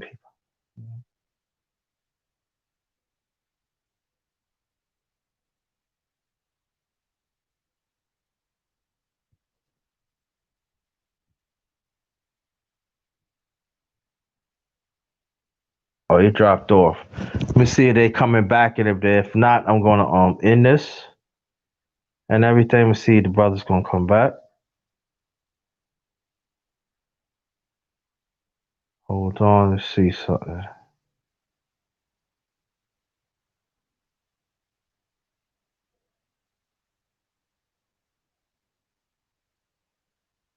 See the brother's gonna come back.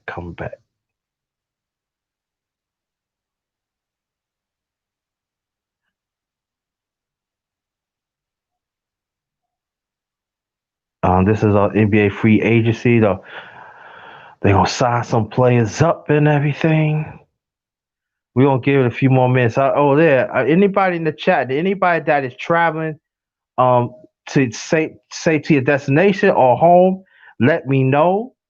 So if you get home safe, you can let me know. I stay on till you're traveling. If it's not that long of a travel, stuff like that. So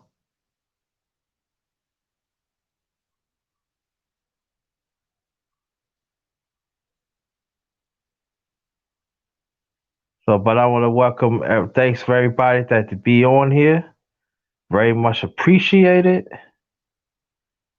Let me see. I can get back on. I don't know. I'm trying to wait see these brothers can get back on, but if not, I'm gonna close this out. The brother is getting hungry, but I'm just trying to be patient, trying to wait around. Stuff like that. Well, I'm gonna close this out.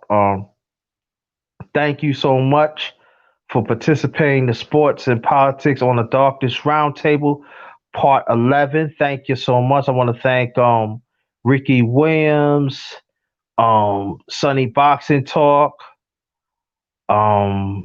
Jack Quell, Basement Boxing Talk, and also Black Star Boxing TV. I want to thank the brothers that participate, even the ones in the chat. I want to thank y'all for participating. And Mike Boxer, yeah, peace to you, brother. Peace to you. Thank you. I thank all y'all. Again, tomorrow on this channel, it's going to be underrated. It's going to be underrated boxing talk, 6:00 p.m. Eastern Standard Time. Want you go check on my community tab. It's on there, so it's going down. But also, I want y'all at 2:00 p.m. Eastern Standard Time. I want y'all to check out Basement Boxing Talk. Okay, it's just 2:00 p.m. Eastern Standard Time. Then after that, coming straight to my channel, the Underrated Darkness is Underrated Boxing Talk. Let me see if I come back. Nope. So I would say this. Thanks for everything, and I will see y'all tomorrow. And have a good night. This one is Ghost. Ah.